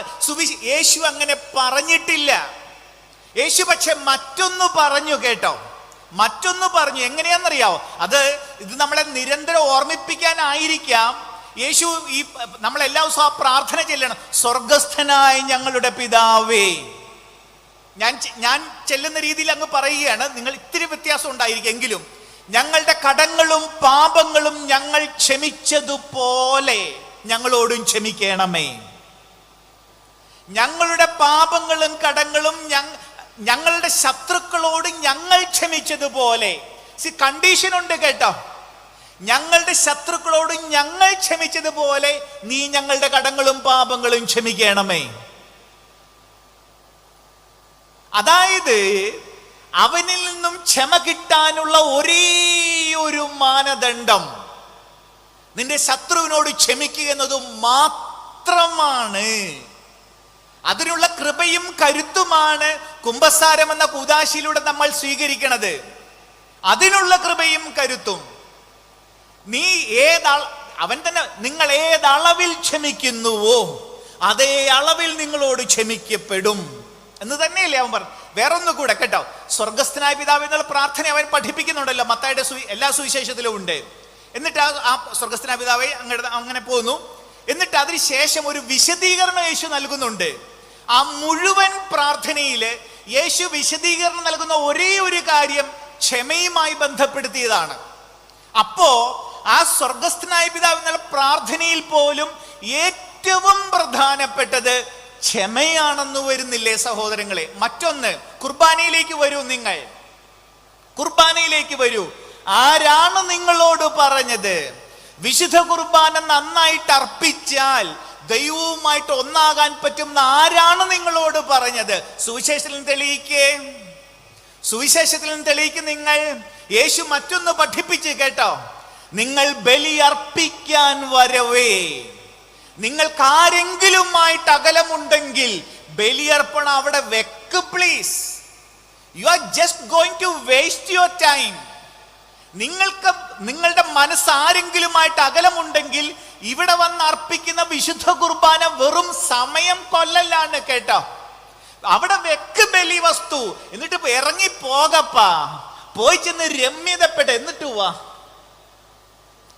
വിശുദ്ധ കുർബാനയിലൂടെ ദൈവവുമായിട്ട് അനുരഞ്ജനപ്പെടണം സാധ്യമാകണമെങ്കിൽ അതിനു മുമ്പ് എന്റെയും നിന്റെയും കൈകളിൽ ഒതുങ്ങി നിൽക്കുന്ന ഒരു കാര്യമുണ്ട്. എന്താണെന്നറിയാമോ?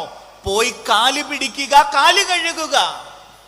മറ്റൊരു ഓപ്ഷൻ ഇല്ല ഇവിടെ, മറ്റൊരു മാർഗവുമില്ല ഇവിടെ. ഒന്ന് കോറിന്തോസ് 11-ാം അധ്യായം, 1 കോറിന്തോസ് 11-ാം അധ്യായം നിങ്ങൾക്കറിയാവുന്നതാ. കോറിന്തോസിലെ സഭക്കാർക്ക് എഴുതുകയാണ് പൗലോസ്. എന്താ ഇതിനകത്ത് പറയുന്നതെന്നറിയാമോ? നിങ്ങൾക്കറിയാം എന്ന് ഞാൻ വിചാരിക്കുന്നു. നിങ്ങൾ നടത്തണത് കർത്താവിന്റെ അപ്പം മുറിക്കൽ ശുശ്രൂഷ അല്ല. ഇത് കർത്താവിന്റെ കുർബാനയല്ല. ഒന്ന് ആലോചിച്ച് നോക്കിക്കേ. അത് ഇവിടെ ഇപ്പൊ കുർബാന നടക്കുക, അവസാനം ഒരാള് പറയും ഇത് കുർബാനയല്ല. നമുക്ക് എന്തു തോന്നും? അതായത് കുർബാനയിലെ ഏതെങ്കിലും പ്രാർത്ഥന വിട്ടുപോയതല്ല, ഏത് രീതിയിൽ ചെയ്തു എന്നുള്ളതല്ല, കൃത്യമായിട്ട് അതിന്റെ റൂബ്രിക്സ് പാലിച്ചോ എന്നുള്ളതല്ല പൗലോസിന്റെ വിഷയം.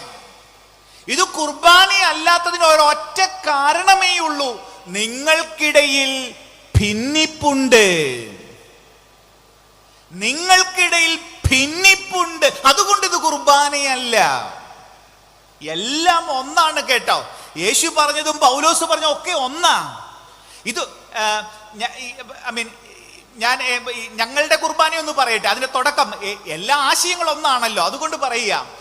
കുർബാനയുടെ തുടക്കം എന്താണെന്നറിയാമോ? തുടക്കം ഒരുമയോട് ഈ ബലി അർപ്പിക്കാം. അങ്ങനെ ആ പാട്ട് അന്നാ പെസഹ തിരുനാളിൽ ഒരുമയോട് ഈ ബലി. ഇത് ഒരുമയില്ലെങ്കിൽ ഇറങ്ങി പൊക്കോളാനാണ് മറ്റൊരു ധ്വനി. ഒരുമയിൽ ഇവിടെ നിന്നിട്ട് കാര്യമില്ലപ്പാ. അതിനുശേഷം ഒന്ന് പറയുന്നതേ ഉള്ളൂ കേട്ടോ. വിശുദ്ധ കുർബാന സ്വീകരിക്കുമല്ലോ നമ്മള്, വിശുദ്ധ കുർബാന സ്വീകരിക്കും. അതിനു മുമ്പ് ഒരു പ്രാർത്ഥനയുണ്ട്. നമുക്ക് ഈ വിശുദ്ധ കുർബാന സ്വീകരണത്തിന് അയോഗ്യത എന്താ? വിശുദ്ധ കുർബാന സ്വീകരിക്കുന്ന അയോഗ്യത നമ്മളൊക്കെ സെക്സുമായി ബന്ധപ്പെട്ടതാണല്ലോ, ശരീരവുമായിട്ട് ബന്ധപ്പെട്ട പ്രശ്നങ്ങളാണ് നമ്മുടെ പ്രശ്നങ്ങൾ. വേറൊരു പ്രശ്നവും ഇല്ല ഇവിടെ. വിശുദ്ധ കുർബാന സ്വീകരിക്കുന്നതിന് മുമ്പ് ഞങ്ങളുടെ കുർബാനയിൽ വേറൊരു പ്രാർത്ഥനയുണ്ട്. എന്തെന്നറിയോ? അത് സെക്സുമായി ബന്ധപ്പെട്ട് ഒരു പരാമർശമില്ല. എന്തെന്നറിയോ? കലഹം മാറ്റാം, ഭിന്നത നീക്കാം, വിദ്വേഷം മാറ്റാം. അതായത് കുർബാന തൊട്ടു മുമ്പ് സ്വയം ചെക്ക് ചെയ്യണം. കലഹമുണ്ടോ, ഭിന്നതയുണ്ടോ, വിദ്വേഷമുണ്ടോ? സെക്സ് അല്ല ഇവിടുത്തെ വിഷയം. വിശുദ്ധ കുർബാന സ്വീകരിക്കാനോ സ്വീകരിക്കാതിരിക്കാനോ ഉള്ള യോഗ്യതയുടെ മാനദണ്ഡം നിന്റെ നെഞ്ചിൽ നിന്നും ആരെങ്കിലും വെളിയിലുണ്ടോ എന്നത് മാത്രമാണ്. ഞാൻ ഉണ്ടാക്കണതാണോ സഹോദരങ്ങളെ? ഇത് സുവിശേഷത്തിൽ എഴുതി വെച്ചു പോയതാണ്. നമ്മുടെ വിഷയം ഉണ്ടല്ലോ. ഇപ്പം ഈ ഞാൻ വിചാരിക്കുന്നത് ഞങ്ങളുടെ രീതിയിൽ തന്നെയാണ് നിങ്ങളുടെ കുമ്പസാരത്തിൽ വൈദികൻ എന്തെങ്കിലും പ്രായശ്ചിത്തമൊക്കെ പറയില്ല. ഞാൻ വെറുതെ വിചാരിക്കുക, എന്താണ് 10 സ്വർഗസ്ഥനായ പിതാവേ ചെല്ലണം എന്ന് വിചാരിക്കുക, പ്രായശ്ചിത്തം തരിക. നിങ്ങളത് ചെല്ലാൻ മറന്നുപോയെന്ന് വിചാരിക്കൂ. അത് വലിയൊരു കുറ്റമായിട്ട് നിങ്ങൾക്ക് തോന്നുമല്ലേ? കുറ്റമായിട്ട് തോന്നും. പക്ഷേ എത്ര കുമ്പസാരിച്ചാലും നമ്മുടെ നെഞ്ചാരെങ്കിലുമായിട്ട് അകലം സൂക്ഷിക്കുന്നുണ്ടെങ്കിൽ, തല കുത്തി നിന്ന് കുമ്പസാരിച്ചാലും അവനുമായിട്ട് ഒരു അനുരഞ്ജനം സാധ്യമല്ല. അവന്റെ വാക്കുകൾ മറ്റൊന്നുമല്ല സഹോദരങ്ങളെ, ക്ഷമിക്കുക. മറ്റൊരു ഓപ്ഷൻ ഇല്ലെന്നുള്ളതാണ് ഇവിടെ. ഇതൊക്കെ എത്ര നമ്മൾ കേട്ടിരിക്കുന്നു. അതുകൊണ്ട് നമ്മൾ ഇത്തിരി റീസണബിൾ ആയിട്ട് അതിനെ ഒന്ന് കാണാൻ പോവുക. എന്തുകൊണ്ട് ക്ഷമിക്കണം? നമ്മൾ ഇത് ഇത്രയും നേരം പറഞ്ഞ സുവിശേഷമാ. ഇനി നമ്മുടെ ഇത്തിരി ലോജിക്ക് ഒന്ന് വർക്ക് ചെയ്യുക. അതായത് റീസണബിൾ ആകുമ്പോൾ കുറച്ചുകൂടി അതിനെക്കുറിച്ച് നമുക്ക് പ്രവൃത്തിയിലേക്ക് കൊണ്ടുവരാൻ എളുപ്പമുണ്ടെന്ന് ഞാൻ വിചാരിക്കുന്നു. അതുകൊണ്ട് വൈ ഷുഡ് വി ഫൊർഗീവ്? ക്ഷമയുടെ കാരണത്തെ കാര്യകാരണ സഹിതം ഒന്ന് പറയാൻ നോക്കുവാണ്. വലിയ കാര്യമല്ലായിരിക്കാം, പക്ഷെ ഏതെങ്കിലും വിധത്തിൽ ആരെയെങ്കിലും സഹായിച്ചാൽ എന്നൊരു ധാരണയോടെ അതിലേക്കൊന്ന് കടക്കുക. എന്തുകൊണ്ട് ഞാൻ ക്ഷമിക്കണം? നമ്മുടെ മലയാളികളുടെ ഒരു പ്രയോഗമില്ലേ? നമുക്കറിയാം, വെട്ടാൻ വരുന്ന പോത്തിന്റെ അടുത്ത് വേദാന്തം ഓതിയിട്ട് കാര്യമില്ല. നമുക്കറിയാവുന്ന പോത്ത് വെട്ടാനായിട്ട് ഇങ്ങനെ കൊമ്പും കുലുക്കി വരുമ്പോ നമ്മൾ സുവിശേഷം എടുത്തോണ്ട് നിന്നാല് പോത്ത് നമ്മളെയും കൊണ്ടുപോകും, സുവിശേഷം കൊണ്ടുപോകും. ജീവിച്ചിരുന്നിട്ട് വേണ്ട ഇതൊക്കെ ഒന്ന് ചെയ്യാൻ. ഇതാണ് നമ്മുടെ ന്യായമായ മറുപടി. യേശു പറയുന്നു മറ്റേ കർണം കാണിക്ക്, പിന്നെ 2 മൈൽ ദൂരം നടക്ക് എന്നൊക്കെ പറയുന്നുണ്ട്. ഇതൊക്കെ തത്വമാണ്. 8 പശു പുല്ല് തിന്നത്തില്ലല്ലോ. സ്വാമി വിവേകാനന്ദൻ പറയും, തീക്ക് ചൂടില്ലെന്ന് 100 വേദം പറഞ്ഞാലും ഞാൻ വിശ്വസിക്കില്ല. പ്രായോഗികമാവണ്ടേ കാര്യങ്ങള്. അപ്പൊ യേശു ക്ഷമിക്കണം എന്ന് പറഞ്ഞാൽ പ്രായോഗികമാണ്. നമ്മുടെ ചോദ്യം ഇതാണ്, വെട്ടാൻ വരുന്ന പോത്തിന്റെ അടുത്ത് എന്ത് ചെയ്യണം ഞാൻ? ഇതാണ് നമ്മുടെ യേശുവിനോടുള്ള ചോദ്യം. അതിനുള്ള യേശുവിന്റെ 2 മറുപടികൾ എന്ന് ഞാൻ വിചാരിക്കണത്. Why should we forgive? എന്തുകൊണ്ട് പോത്ത് വെട്ടാൻ വന്നാൽ നീ വേദം ഓതണം? അവൻ്റെതായ ചില കാരണങ്ങളുണ്ടെന്ന് ഞാൻ വിചാരിക്കുന്നു. ആ 2 കാരണം ഞാൻ ഒന്ന് പറയാൻ ആഗ്രഹിക്കുകയാണ്. ഒന്ന് ഇതാണ്. ഒന്ന് വളരെ ലളിതമാ, മനുഷ്യൻ പോത്തല്ല. മനുഷ്യൻ പോത്തല്ല. ഇത്തിരി ഒന്ന് വിശദീകരിക്കട്ടെ. എന്താണ് സഹോദരങ്ങളെ ബൈബിൾ പറയണത്? മനുഷ്യൻ പോത്താണെന്നാണോ അതോ ദൈവമാണെന്നാണോ? ദൈവം തന്റെ രൂപത്തിലും ഛായയിലും സൃഷ്ടിച്ചതാ ഓരോ മനുഷ്യനും. നിങ്ങൾ ശരിക്കും കാണ്, നിങ്ങളുടെ വീട്ടിലുണ്ട്, നിങ്ങളുടെ അയൽപ്പക്കത്തുണ്ട്, നിങ്ങളുടെ അമ്മായിപ്പനുണ്ട്, അമ്മായിമ്മ ആരെങ്കിലും ഒക്കെ ഉണ്ട് ശരിക്കും പോത്ത് കണക്കിരിക്കണത്. അയാളെ വെച്ചുകൊണ്ട് നമുക്കൊന്ന് സംസാരിക്കാം. ഇവനെ കുറിച്ചും അവളെ കുറിച്ചും ദൈവം പറയണത് ദൈവത്തിന്റെ രൂപത്തിലും ഛായയിലുമാണ് ഓരോ മനുഷ്യനുമെന്ന് തന്നെയാണ്. എന്നിട്ടും എങ്ങനെയാണ് ഇവിടെ പിശാചുക്കൾ ഉണ്ടാവണം എന്ന് പറഞ്ഞ നമ്മുടെ ചോദ്യം.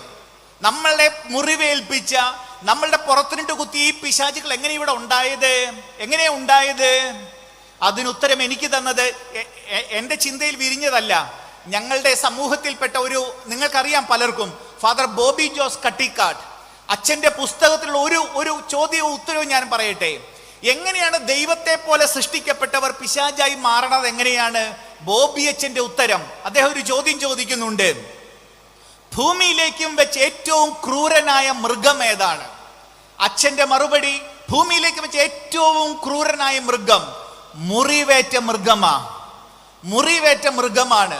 സിംഹമോ പാമ്പോ ഒന്നുമല്ല, മുറിവേറ്റ മുയല് പോലും വളരെ ക്രൂരനായിട്ട് മാറും. ഭൂമിയിലെ ഏറ്റവും ക്രൂരനായ മൃഗം. നിങ്ങൾ നോക്കിക്കോ. ബോബി അച്ഛനെ വിട്ടിട്ട് നമുക്ക് മുമ്പോട്ട് പോകാം. ഒരു മുയലിന് മുറിവേറ്റ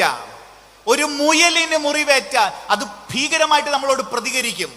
അതിനർത്ഥം വളരെ ശാന്തനായ ഒരു മുയല് പോലും മുറിവേറ്റാൽ ക്രൂരനായി മാറുന്നുണ്ടെങ്കിൽ ദൈവത്തിന്റെ രൂപത്തിലും ഛായയിലും സൃഷ്ടിക്കപ്പെട്ട മനുഷ്യൻ പിശാചായി മാറുന്നത് മുറിവേറ്റത് കൊണ്ടാണ്. അവനെ കൂടുതൽ മുറിവേൽപ്പിച്ച് നിങ്ങൾക്ക് അവനെ വീണ്ടെടുക്കാനാകില്ല. സിമ്പിൾ.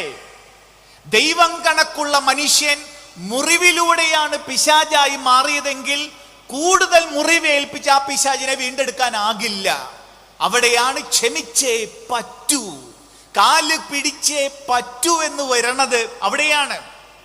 സഹോദരങ്ങളെ, വെറുതെ ഒരു സംഭവം മീൻസ് സുവിശേഷത്തിലേക്ക് വരികയാണ്. യേശു ഇങ്ങനെ നടന്നു പോകുമ്പോ ഒരു ചെറുപ്പക്കാരനെ മോനെ നിന്റെ പേരെന്താണ്? അയാൾ പറയുന്ന എന്റെ പേരാണ് പിശാച്. ഒന്ന് ആലോചിച്ച് നോക്കൂ. ഒരു ചെറുപ്പക്കാരൻ അവനെ കുറിച്ച് പറയും ഞാൻ ലഗിയോൻ. അവനെ കുറിച്ച് പറയും ഞാൻ പിശാചാണെന്ന്. ഇതാരാണ് അവനോട് പറഞ്ഞു കൊടുത്തത്? അവന്റെ മാതാപിതാക്കൾ പറഞ്ഞു നിന്നെ കൊണ്ടൊന്നിനും കൊള്ളില്ല. അവന്റെ ഭാര്യ പറഞ്ഞു നീ കഴിവില്ലാത്തവനാണ്. അവന്റെ കൂട്ടുകാർ പറഞ്ഞു നിന്നെ കൊണ്ട് എന്തിനു കൊള്ളാം. അങ്ങനെ അവന് തോന്നി ഈ ശവകുടീരങ്ങൾക്കിടയിൽ കഴിയാം. ഇതാണ് എന്നെ കുറ്റപ്പെടുത്തില്ലല്ലോ. അതുകൊണ്ടാണ് he felt at home there. ഞാൻ പിശാച. എന്നിട്ടോ അവനെ കണ്ട ആളുകൾ ഭയന്നിരുന്നൊക്കെ നമ്മൾ വായിക്കണത്. എന്നിട്ടോ യേശു അവിടേക്ക് ചെന്നിട്ട് അവനെ തൊടുകയാണ്. അവനൊരു കൊച്ചു കുഞ്ഞായി നിലവിളിക്കുക. ആരായിരുന്നു അവൻ? പിശാചോ? ഉള്ളിന്റെ ഉള്ളിൽ ഒരു മനുഷ്യ സ്പർശത്തിന് വേണ്ടി കാത്തിരുന്ന ഒരു കൊച്ചു കുഞ്ഞാവൻ. ജനിച്ച നാൾ മുതൽ അന്നുവരെ ഒരു മനുഷ്യ സ്പർശത്തിന്റെ ചൂടിന് വേണ്ടി കാത്തിരുന്നവൻ. അങ്ങനെയാണ് അവൻ മാറണത്. ഒന്ന് തൊടുക. എൻ്റെ സഹോദരങ്ങളെ, യേശു ചെയ്ത ഇതേ അത്ഭുതം എനിക്കും നിനക്കും ചെയ്യാനാവില്ലേ? ഇതേ അത്ഭുതം എനിക്ക് നിനക്കും നമ്മുടെ വീട്ടിൽ ചെയ്യാനാകും. കേട്ടോ, വീട്ടിൽ ചെയ്യാൻ പറ്റുമെന്നതിന് തെളിവായിട്ട് ഒരു സംഭവം പറയട്ടെ. ഞാൻ വീട്ടിലായിരുന്ന സമയം, സ്കൂളിൽ പഠിച്ചിരുന്ന സമയം, എൻ്റെ ഓർമ്മ ശരിയാണെങ്കിൽ 4ലോ 5ലോ ഒക്കെ ആയിരുന്ന സമയത്ത് വീട്ടിൽ ഞാൻ 4ലോ 5ലോ ആണ്. വീട്ടിലേതോ അതിഥി വരുമ്പോൾ അതിഥിക്ക് കൊടുക്കാനായിട്ട് കുറച്ച് ബേക്കറി സാധനങ്ങളൊക്കെ വാങ്ങിച്ചു വെച്ചിരുന്നു. പക്ഷെ അതിഥി വന്നപ്പോൾ കൊടുക്കാൻ ഒന്നുമില്ല, മൊത്തം ഞാൻ തീർത്തിരുന്നു. അങ്ങനെ പിടിക്കപ്പെട്ടു എന്ന് മനസ്സിലായി. ഞാനിങ്ങനെ കതകിന് പുറകിൽ ഇങ്ങനെ മറഞ്ഞിരിക്കുക. അപ്പൊ എൻ്റെ വല്യമ്മ, എൻ്റെ അപ്പൻ്റെ അമ്മ കലിതുള്ളി പറയുന്നത് കേട്ടു. ഒരു സാധനം വെച്ചാൽ കാണത്തില്ലല്ലോ, ഇവൻ ഇങ്ങനെ ആയാലും ഒരു വലിയ കള്ളനായി മാറുമെന്നൊക്കെ പറഞ്ഞുകൊണ്ടിരിക്കുക. അപ്പൊ എൻ്റെ അമ്മ പറയുന്നത് ഞാൻ കേട്ടു. എൻ്റെ അമ്മ വല്യമ്മയെ വിളിക്കുക. അമ്മ, അവനെ കള്ളനൊന്നും പറയാതെ, അവൻ നമ്മുടെ മോനാണ്.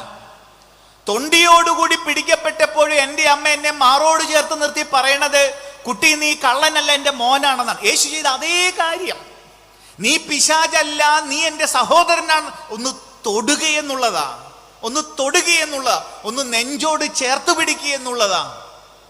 വൈക്കം മുഹമ്മദ് ബഷീറിന്റെ ഒരു കഥ നിങ്ങൾക്കറിയാമായിരിക്കും. ഒരു ബേക്കറി കട, അവിടെ ഈ ഒരു ഉടമ, അവിടെ കുറച്ച് കുട്ടികളൊക്കെ ബാലവേല ചെയ്യുന്നുണ്ട്. ഒരു കുട്ടി ജിലേബി ഉണ്ടാക്കിക്കൊണ്ട് ഒരു ജിലേബി എടുത്ത് അവൻ കഴിക്കുക. കടക്കാരൻ അവനെ കൈയോടെ പിടികൂടുക. കടക്കാരന് ഭയങ്കര ആകുലതയാ കേട്ടോ. ദൈവമേ, ഇവനിന്ന് ജിലേബി മോഷ്ടിക്ക് നാളെ ബാങ്ക് കുത്തി തുറക്കാൻ പോകുമല്ലോ. അതുകൊണ്ട് ഭയങ്കര ആകുലതയാ. അതുകൊണ്ട് ഇവൻ മരിച്ചാലും മറക്കാത്ത പാഠം പഠിക്കണം. എന്നിട്ടോ മരിച്ചാലും മറക്കാത്ത പാഠം പഠിക്കാൻ ഈ കുഞ്ഞിന്റെ കൈ പിടിച്ച് തിളച്ച എണ്ണയിലേക്ക് മുക്കുക. നിങ്ങൾ എന്ത് പറയുന്നു? ഇവൻ ഇന്ന് ജിലേബി മോഷ്ടി നാളെ ബാങ്കിൽ കുത്തി തുറക്കുക തന്നെ ചെയ്യും. ഒരു ശിക്ഷയ്ക്കും ഒരു മാറ്റി നിർത്തലിനും ഒരു ക്ഷമിക്കാതിരിക്കലിനും ഇന്നുവരെ ആരെയും വീണ്ടെടുക്കാനായിട്ടില്ല സഹോദരങ്ങളെ. ഒരു മാറ്റി നിർത്തലിനും ഇന്നുവരെ ആരെയും വീണ്ടെടുക്കാനായിട്ടില്ല.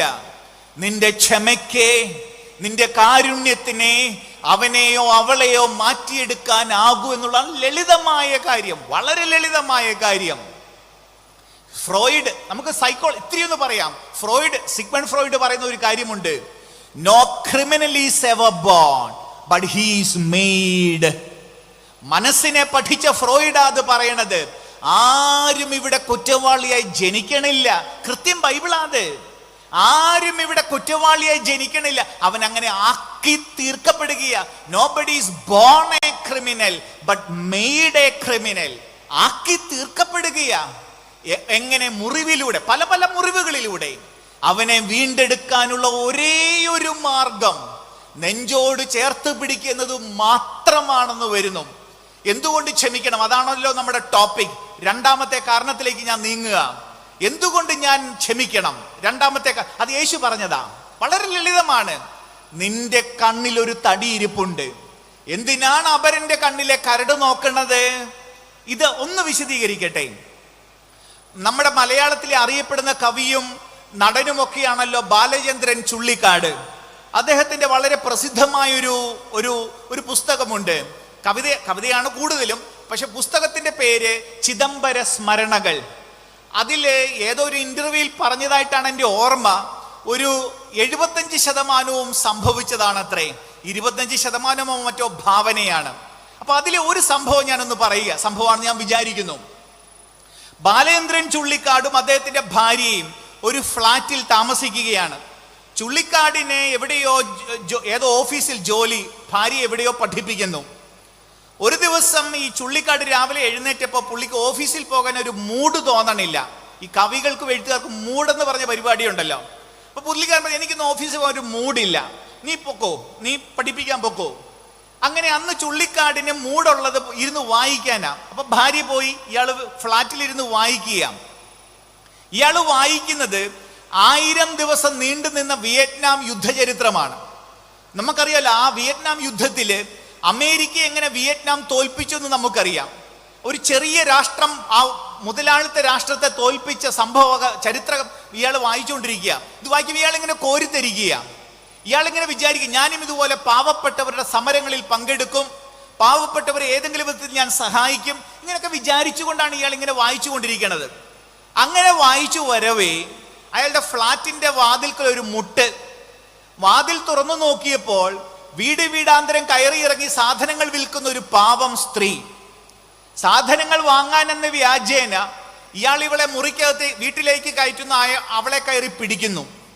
ഞെട്ടിത്തരിച്ചു പോകുന്ന അവൾ അയാളുടെ കരണത്തടിച്ചിട്ട് ബാഗും എടുത്ത് ഓടുന്നതിനിടയ്ക്ക് പറയുന്നുണ്ട്, സാറേ, സാറിനെ പോലുള്ളവർ ഇത്രയും പിശാചുക്കളാണെന്ന് ഞാൻ അറിഞ്ഞിരുന്നില്ല.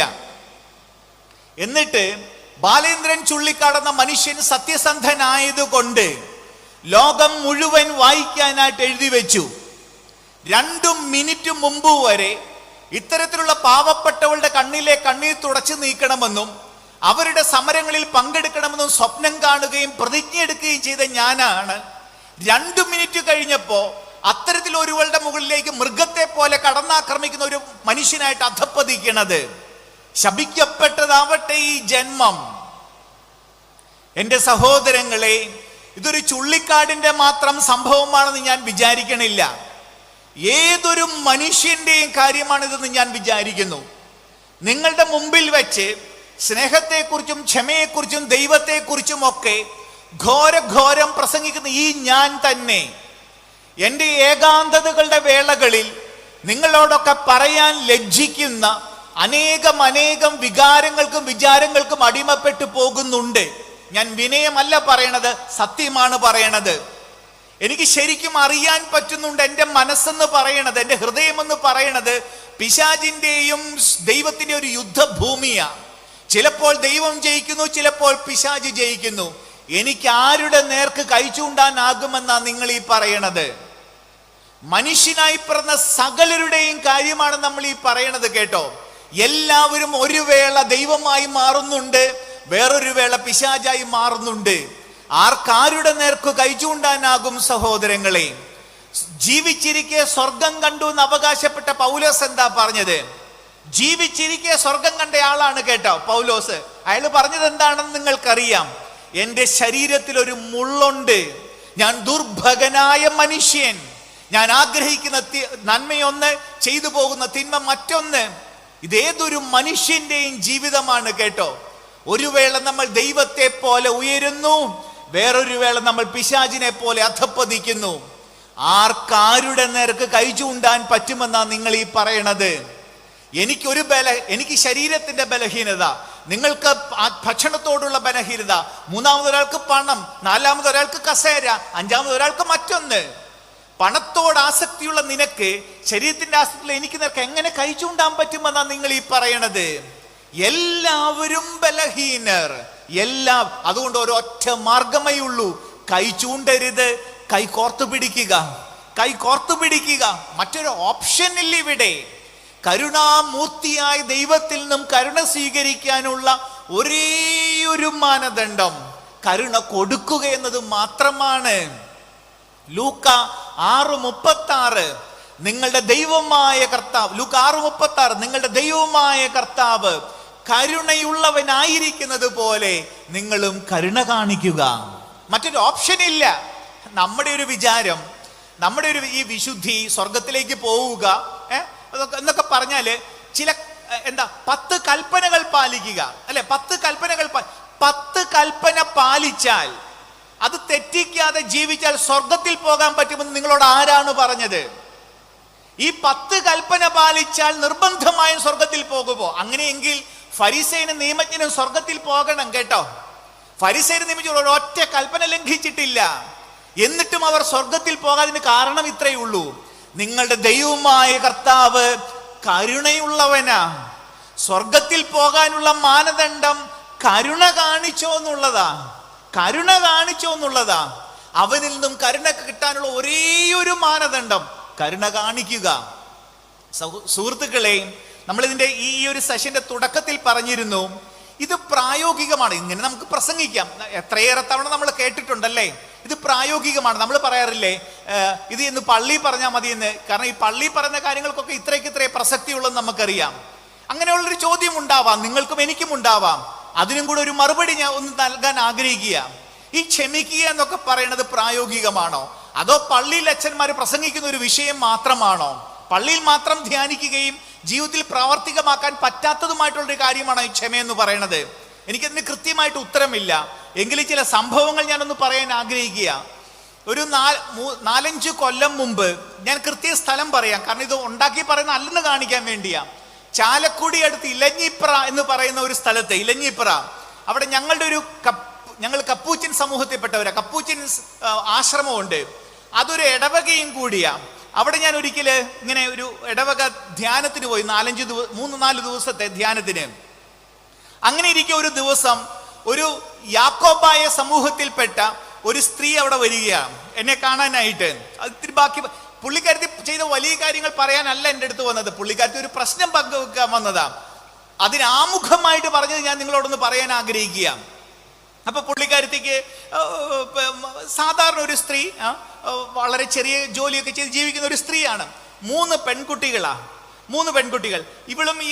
ഇവളുടെ ഭർത്താവും തമ്മിലുള്ള ജീവിതം തുടങ്ങുന്നു. അങ്ങനെയാണ് 3 കുട്ടികൾ. ഇവളെ മർദ്ദിക്കണത് എങ്ങനെയാണെന്നറിയോ? ഈ കള്ളു കുടിച്ചിട്ട് വന്നിട്ടുള്ള മർദ്ദനം ചെരുപ്പ് ഇങ്ങനെ വായിക്കകത്തേക്ക് തള്ളി വെച്ചിട്ടാണ് അടിക്കണത്. കാരണം വെളിയിലേക്ക് സ്വരം പോകരുത്, നാട്ടുകാർ കേൾക്കുമല്ലോ. അങ്ങനെയുള്ള മർദ്ദനമാണ്. അങ്ങനെ 7 കൊല്ലം മർദ്ദിക്കുക, അതിനിടയിൽ കുട്ടികൾ ഉണ്ടാവുക. 7 കൊല്ലം കഴിഞ്ഞപ്പോൾ അയാൾക്ക് മടുത്തു. അങ്ങനെ അയാൾ നാട് വിട്ടങ്ങ് പോവുക. ഈ 3 പെൺപിള്ളേരെ കൊടുത്തിട്ട് ഇയാൾ കൂളായിട്ട് അങ്ങോട്ട് ഇറങ്ങി പോവുക. ഈ പിള്ളേരുമായിട്ട് ഇവള് വളർത്തിക്കൊണ്ട് വരിക. അങ്ങനെ കുറെ നാള് കഴിഞ്ഞപ്പോൾ ഇവള് കേൾക്കുക ഭർത്താവിന് ക്യാൻസർ ആണ്. ഏതോ അനാഥാലയത്തിൽ അയാൾ ഇപ്പോൾ അഡ്മിറ്റാണ്. ഭർത്താവിന് ക്യാൻസർ ആണ്. ഇവള് ചെന്നു തിരിച്ചു പോവാ. അയാൾക്ക് കുറ്റബോധമുണ്ട്, അയാൾ വരാൻ കൂട്ടാക്കിയില്ല. പിന്നെയും ചെന്നു. അങ്ങനെ 2ഓ 3ഓ തവണ ചെന്ന് ഈ സ്ത്രീ ഭർത്താവിനെ അനാഥാലയത്തിൽ പൊക്കിയെടുത്തുകൊണ്ട് വീട്ടിൽ കൊണ്ടുവരിക. 1 കൊല്ലം നന്നായിട്ട് നോക്കി. പിന്നെ അയാൾ മരിച്ചും പോയി. ഈ സ്ത്രീ ഇത് പറയാനല്ല വന്ന, വേറൊരു വിഷയം പറയാൻ വന്നതാ. പക്ഷെ ഇത് ആമുഖമായിട്ട് പറഞ്ഞതാ. ഇത് പറഞ്ഞ് തീരവേ എനിക്ക് വിശ്വസിക്കാനാ പറ്റണില്ല. ഞാൻ ചോദിച്ചേ, എന്നെക്കാൾ നല്ല പ്രായമുണ്ട്, ചേച്ചിക്ക് എങ്ങനെയാണ് ഇത് ചെയ്യാൻ പറ്റിയത്? ആ മറുപടിയാണ് എന്നെ അതിലും കൂടുതൽ അത്ഭുതപ്പെടുത്തിയത്. അതിനെന്താ വെച്ചാ, എൻ്റെ ഭർത്താവിനോട് ഞാനല്ലെങ്കിൽ പിന്നെ ആരാ? എൻ്റെ ഭർത്താവിനോട് ഞാനല്ലെങ്കിൽ പിന്നെ ആരാണ്? ഞാനെന്ന സന്യാസിയെ കൂളായിട്ടാണ് അവൾ തോൽപ്പിച്ചു തന്നത്. ഇത് 2000 കൊല്ലം മുമ്പ് യേശു പറഞ്ഞതാ കേട്ടോ. ബുദ്ധിമാന്മാർക്കും വിവേകികൾക്കും സുവിശേഷത്തിന്റെ രഹസ്യങ്ങൾ മനസ്സിലാകില്ല.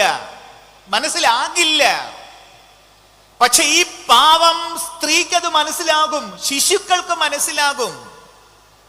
ഇവിടെ അച്ഛന്മാർക്കും ഡോക്ടർമാർക്കും ഇതൊന്നും മനസ്സിലായിക്കില്ല. പക്ഷെ ഇവിടുത്തെ സാധാരണ ജനത്തിന് മനസ്സിലാകും. എന്നെ കാണുമ്പോൾ കൈകൂപ്പുന്ന, എന്നെ കാണുമ്പോൾ അങ്ങേറ്റം ആദരവ് പുലർത്തുന്ന ഈ പാവം പെണ്ണിനത് മനസ്സിലാകും. ഇത് പ്രായോഗികമാണോ അല്ലയോ എന്ന് അത് നിങ്ങൾക്ക് ഞാൻ വിട്ടുതരുന്നു. ഇത് നമുക്ക് പള്ളിയിൽ പ്രസംഗിക്കാനുള്ള ഒരു വിഷയമാണ്, അത് നിങ്ങൾക്ക് വിട്ടു. പക്ഷെ പ്രായോഗികമല്ലെന്ന് പറയരുത് കേട്ടോ. എൻ്റെ അമ്മ ഇത് പ്രാവർത്തികമാക്കിയിട്ടുണ്ട്. ഇവിടെയുള്ള ധാരാളം മനുഷ്യർ, സാധാരണ മനുഷ്യർ, ഓട്ടോക്കാർ, കൂലിപ്പണിക്കാർ, ചുമട്ടുതൊഴിലാളികൾ ഇത് പ്രാവർത്തികമാക്കുന്നുണ്ട്. വീട്ടമ്മമാർ. ബുദ്ധിമാന്മാർക്ക് ഇത് കിട്ടില്ല, പക്ഷെ ശിശുക്കൾക്ക് ഇത് കിട്ടും. കാരണം അത് അത്രയും ലളിതമാണ് കേട്ടോ, അത്രയും ലളിതം. ഞാൻ ഈ ഇപ്പൊ വരുന്ന തെള്ളകം, ഏറ്റുമാനൂർ അടുത്ത് കാരിത്താസ് ആശുപത്രിയൊക്കെ അറിയായിരിക്കും, അതിനടുത്ത് തെള്ളകം, അവിടെ നിന്നാണ് ഞാൻ വരണത്. അതിനടുത്ത് ദളിതരുടെ, കൂടുതലും ദളിതരാണ്, ഒരു കോളനി ഉണ്ട് അവിടെ, അതിനടുത്ത് നാൽപ്പാത്തിമല കോളനി. ഇപ്പോഴത്തെ സംഭവമല്ല, കുറെ കൊല്ലം മുമ്പുള്ളൊരു കാര്യം പറയുക. അപ്പൊ പള്ളിയിലൊക്കെ ഇടയ്ക്ക് വരുന്ന ഒരു നല്ല കറുത്ത ഒരു സ്ത്രീ, 70 വയസ്സുണ്ട്, 60-70 വയസ്സുണ്ടാണ്, നല്ല കറുത്തതാണ്. പക്ഷെ എപ്പോഴും ഒരു ഐശ്വര്യമുണ്ട് ആ മുഖത്ത്, നല്ലൊരു ചിരിയുണ്ട്. അങ്ങനെയാണ് ഞാൻ ശ്രദ്ധിക്കാൻ തുടങ്ങിയത്. അപ്പോൾ അങ്ങനെ കുറച്ചടുത്തു. ഒരു ദിവസം ഇങ്ങനെ അടുത്തിരുന്നു, ഞങ്ങൾ വർത്താനം പറയുന്ന സമയത്ത് ആ അമ്മ തൻ്റെ ജീവിതം ഇത്തിരി ഒന്ന് പറയുകയാണ്. അതായത് ഈ അമ്മയ്ക്കും ആൺമക്കളില്ല, ഞാൻ ഇപ്പൊ പറയുന്ന അമ്മയ്ക്ക് ആൺമക്കളില്ല. അപ്പൊ ചെറുപ്പത്തില് മദ്യപാനിയായ ഭർത്താവിന്റെ കൂടെയാണ്. ഇപ്പൊ ഭർത്താവ് ഇല്ലെന്നാണ് എനിക്ക് തോന്നുന്നത്, എൻ്റെ ഓർമ്മ ശരിയാണെങ്കിൽ. ഇപ്പൊ ഒരു മോളുടെ ഭർത്താവ് ഒരു പോലീസുകാരൻ. ഇപ്പൊ ഈ മരുമകനും നന്നായിട്ട് കുടിക്കും. അപ്പൊ അമ്മ പറയാ, അച്ഛാ ചെറുപ്പം മുഴുവൻ കുടിയനായ ഭർത്താവിന്റെ കൂടെ, ഇപ്പൊ പ്രായമായപ്പോ കുടിയനായ മരുമകന്റെ കൂടെ. എന്തേലും വീട്ടിൽ പറഞ്ഞ ഇങ്ങനെ ആകാശം ഇടിഞ്ഞു വീഴും, അതുകൊണ്ട് ഒന്നും മിണ്ടത്തില്ല അച്ഛാ. പിന്നെ വിഷമങ്ങളൊക്കെ ഉള്ളപ്പോ വീട്ടിൽ പശുവുണ്ട്, ഈ പശുവിനെ ഇങ്ങനെ പുല്ല് തീറ്റിക്കാൻ പോകുമ്പോൾ പശുവിനോട് ചില വിഷമമൊക്കെ പറയും. കാരണം പശുവിനോട് പറഞ്ഞാൽ കുറച്ചുകൂടെ മനസ്സിലാവുമല്ലോ. അങ്ങനെ പിന്നെയും തീരാതെ വരുമ്പോ ഉണ്ടല്ലോ, ഇടയ്ക്ക് പള്ളി പോവും. എന്നൊന്നും പള്ളി പോകുന്ന അമ്മയൊന്നുമല്ല, ഇടയ്ക്കൊന്ന് പള്ളി പോവും. ഈ ക്രൂശത്തിന് മുമ്പിൽ ഇരുന്നിട്ട് പറയും, നീ എന്തേരെ വിഷമിച്ചതല്ലേ, ഞാനും കുറച്ച് വിഷമിച്ചോളാം. അമ്മ പറഞ്ഞ വാക്കുകൾ ഇത്രയൊക്കെ ഞാൻ ഏകദേശം ഓർമ്മയെന്ന് പറയാ. അടുത്ത സെന്റൻസ് കൃത്യമാ, അച്ഛാ കുഴപ്പങ്ങളൊക്കെ ഉണ്ടേലും വലിയ കുഴപ്പമില്ല കേട്ടാ. ഞാൻ പറഞ്ഞു, അത്യാവശ്യം ചിരിയുള്ള ഒരു അമ്മയാ, കറുത്തതാണെങ്കിലും ഒരു ഐശ്വര്യമുണ്ട് കാണാൻ. അച്ഛാ കുഴപ്പങ്ങളൊക്കെ ഉണ്ടെങ്കിലും വലിയ കുഴപ്പമില്ല കേട്ടാ. ബുദ്ധിമാന്മാർക്കും വിവേകികൾക്കും ഇത് മനസ്സിലാവില്ല, പക്ഷെ ശിശുക്കൾക്ക് ഇത് നന്നായി മനസ്സിലാകും. നന്നായി മനസ്സിലാകും. എൻ്റെ സഹോദരങ്ങളെ, 10, 50, 60 കൊല്ലം ഈ ഭൂമിയിൽ, അല്ലെ 80 എത്രയാവട്ടെ, ജീവിച്ചിട്ട് പോകുമ്പോ നമ്മുടെ ബാലൻസ് ഷീറ്റിൽ എന്തുണ്ടാവും? അതൊരു ചോദ്യമാണ്. ഈ ജീവിതം എന്ന ബാലൻസ് ഷീറ്റിൽ എന്തു ബാക്കിയുണ്ടാവും? അത് നമ്മൾ നമ്മളോട് തന്നെ ഒന്ന് ചോദിക്കേണ്ടതാണ്. ഞാനിങ്ങനെ വളരെ ലളിതമായിട്ടായി, ദൈവത്തെ കൊണ്ട് എന്താ പ്രയോജനം? പല പ്രയോജനങ്ങളുണ്ടാവാം. പല പ്രയോജനങ്ങളുണ്ട് കേട്ടോ. ഞാൻ കാണുന്ന ഒരു പ്രയോജനം, ദൈവത്തെ കൊണ്ട് നമുക്കൊന്ന് ഉറങ്ങാനേലും പറ്റണം. എന്ന് വെച്ചാൽ ഉറങ്ങുക എന്ന് വെച്ചാൽ കട്ടിൽ കിടക്കുമ്പോഴേ ഉറങ്ങാൻ പറ്റണം. കട്ടിൽ കിടക്കുമ്പോഴേ ഉറങ്ങണം. ഭാരമില്ലാത്തൊരു മനസ്സ് അത് അവനിൽ നിന്ന് ചോദിച്ചു വാങ്ങണ്ടേ? ഒട്ടുമേ ഭാരമില്ലാത്ത മനസ്സ്. അതായത് ഈ യേശു പറഞ്ഞതുണ്ടല്ല, യേശു ആരെ കണ്ടു പഠിക്കാനാ പറഞ്ഞത്? അംബാനിയെ, ബിർളയെ, ടാറ്റയെ കണ്ടു പഠിക്കാനല്ല അവൻ പറഞ്ഞത്. കിളിയെ കണ്ടു പഠിക്കുക. കിളി, പൂവിനെ കണ്ടു പഠിക്കുക. അതായത് ഇത് ബുദ്ധി, തലയുടെ പരിപാടിയല്ലത്, വിഡ്ഢിത്തത്തിന്റെ പരിപാടിയാത്. വിഡ്ഢിത്തത്തിന്റെ പരിപാടിയാണ് ഈ ദൈവികത എന്ന് പറയണത്. കുഞ്ഞുങ്ങൾക്ക് ചെയ്യാൻ പറ്റുന്ന പരിപാടി, വലിയവർക്ക് ചെയ്യാൻ പറ്റത്തില്ല. ഇത് പറ്റില്ല എന്നുള്ളതാണ്. എൻ്റെ സഹോദരങ്ങളെ, നമ്മൾ പറഞ്ഞുകൊണ്ടിരിക്കുന്നത് വളരെ ലളിതമായ കാര്യമാണ്. ക്ഷമിച്ചത് കൊണ്ട് എന്താ അതുകൂടെ ഒന്ന് പറയട്ടെ. അതായത് നമ്മൾ പ്രായോഗികം കൂടി ആവണമല്ലോ. നമുക്കറിയാം, നമ്മളോട് പല രീതിയിൽ ചെയ്തിട്ട് എത്ര ക്ഷമിച്ചിട്ടും ഒരു മാനസാന്തരവും വരാത്ത എത്രയോ മനുഷ്യരുണ്ട് നമ്മുടെ ജീവിതത്തിലും ഉണ്ടത്. സഹോദരങ്ങളെ, അപരനെ മാറ്റിയെടുക്കാൻ വേണ്ടി അല്ല ക്ഷമ, കേട്ടോ. അതുണ്ട്, ഇല്ലെന്ന് പറയണില്ല. പക്ഷെ പ്രധാനപ്പെട്ടത് അപരനെ മാറ്റിയെടുക്കുക എന്നുള്ളതല്ല. ക്ഷമയുടെ പ്രയോജനം അപരനല്ല, നിനക്കാണ്. സംഭവം പറയുമ്പോൾ കാര്യം കുറച്ചുകൂടെ വ്യക്തമായി, തത്വം പറയാതെ. ഞാൻ ഒരു 12 കൊല്ലം മുമ്പ്, 10-11 കൊല്ലം മുമ്പ് ഭരണങ്ങാനത്തുണ്ടായിരുന്നു. ഭരണങ്ങാനത്ത് ഞങ്ങൾക്ക് ഒരു ആശ്രമമുണ്ട്. ഈ അൽഫോൻസാമയൊക്കെ ഉണ്ടല്ലോ അവിടെ. അവിടെ ഒരു ആശ്രമമുണ്ട്, ഞങ്ങളുടെ ഒരു ആശ്രമം അവിടെ ആയിരുന്നു. അപ്പോ അവിടെ ഒരു ധ്യാന കേന്ദ്രം കൂടിയുണ്ട്. അപ്പൊ എനിക്ക് മാസികയിലാണ് പണി, പക്ഷെ ധ്യാന കേന്ദ്രം വല്ലപ്പോഴും ഒക്കെ പോകും. അപ്പോ അവിടെയുള്ള ധ്യാന കേന്ദ്ര ഡയറക്ടർ അച്ഛൻ എന്നോട് പറഞ്ഞു, ധ്യാനം കൂടാൻ വന്ന ഒരു ചെറുപ്പക്കാരി പെൺകുട്ടി ഒന്ന് കേൾക്കണം. അങ്ങനെ ഞാൻ അവളെ ഒന്ന് ഇങ്ങനെ പേഴ്സണൽ ടോക്കിൽ കേൾക്കാനായിട്ട് പോവുകയാണ്. അപ്പൊ ഡിഗ്രി കഴിഞ്ഞ പഠിച്ചുകൊണ്ടിരിക്കുന്ന ഒരു പെൺകുട്ടി എന്ന് തോന്നുന്നു. അപ്പൊ അവള് പറഞ്ഞു അച്ഛാ, അവള് വിട്ടുമാറാത്ത തലവേദന, അങ്ങനെയാണ് അവൾ ധ്യാനം കൂടാൻ പറഞ്ഞത്. വിട്ടുമാറാത്ത തലവേദന. സംഭവം പറഞ്ഞു, അവൾ ഈ 5 വയസ്സുള്ളപ്പോ അവളുടെ വീട്ടിലുള്ള പ്രായം ചെന്ന ഒരു മനുഷ്യൻ അവളെ പിച്ചി ചീന്തുകയാണ്. അയാള് കള്ളിന്റെ ലഹരിയിലാണ് അത് ചെയ്യണത്. പക്ഷെ ഇയാള് പൂസായിട്ട് ചെയ്തുകൊണ്ട് അയാൾ എന്ത് നടന്നത് പോലും അയാൾക്ക് അറിഞ്ഞുകൂടാ. പക്ഷെ ഈ കുഞ്ഞിനാണ് വേദന. ഇവര് ഒരു വീട്ടിലാണ് താമസം. വളർന്നു വരുന്നതിനനുസരിച്ച് ഇയാളോടുള്ള പക, ഭീകരമായ പക, തന്റെ ജീവിതം നശിപ്പിച്ചല്ല. ഈ പക കൊണ്ടാവാം ഇയാളോട് എങ്ങനെയെങ്കിലുമൊക്കെ പ്രതികാരം ചെയ്യണം. ഇതാണ് ഇവളുടെ ആഗ്രഹം. ഇപ്പൊ വളരുന്നതിനനുസരിച്ച് ഈ പക കൂടിക്കൊണ്ടിരിക്കുകയാണ്. അങ്ങനെയൊക്കെ ആവാം, എനിക്കറിഞ്ഞുകൂടാ. എന്തായാലും തലവേദനയുണ്ട്. ഇതൊക്കെ ആയിട്ടാണ് ഇവള് വരണത്. ഇതെല്ലാം കേട്ട് കഴിഞ്ഞപ്പോ എന്നിട്ട് അത് അവസാനം അവള് പറഞ്ഞു, അച്ഛാ എന്തുപദേശവും പറഞ്ഞു, ക്ഷമിക്കാൻ പറയരുത്. പിന്നെ എനിക്ക് എന്താ പറയാനുള്ളത്? എനിക്ക് അവിടെ നിന്ന് രക്ഷപ്പെടണം, അല്ലെ അവളെ എന്നെ അടിച്ചേക്കും. അതുകൊണ്ട് ഞാൻ പറഞ്ഞു, നമുക്ക് പിന്നെ കാണാം, എന്തെങ്കിലും ആലോചിച്ചുകൊണ്ട് ചെല്ലണമല്ലോ, പിന്നെ കാണാൻ പറഞ്ഞു. അപ്പൊ അന്ന് ഞാൻ ഇറങ്ങിപ്പോന്നു. 2 ദിവസം കഴിഞ്ഞ് ഞാൻ ആ ധ്യാന കേന്ദ്രത്തിന്റെ കുറച്ചൊക്കെ ഉത്തരവൊക്കെ കണ്ടെത്തി. ധ്യാന കേന്ദ്രത്തിന്റെ വരാന്തയിലൂടെ നടക്കുക അവളെ കാണാനായിട്ട്. എന്നെ കണ്ട് അവൾ ഓടി വന്നു, കയ്യെ കയറി പിടിച്ചു. പറയുന്നതിന് മുമ്പേ എനിക്ക് കാര്യവും മനസ്സിലായി, അച്ഛ എന്റെ തലവേദന പോയി.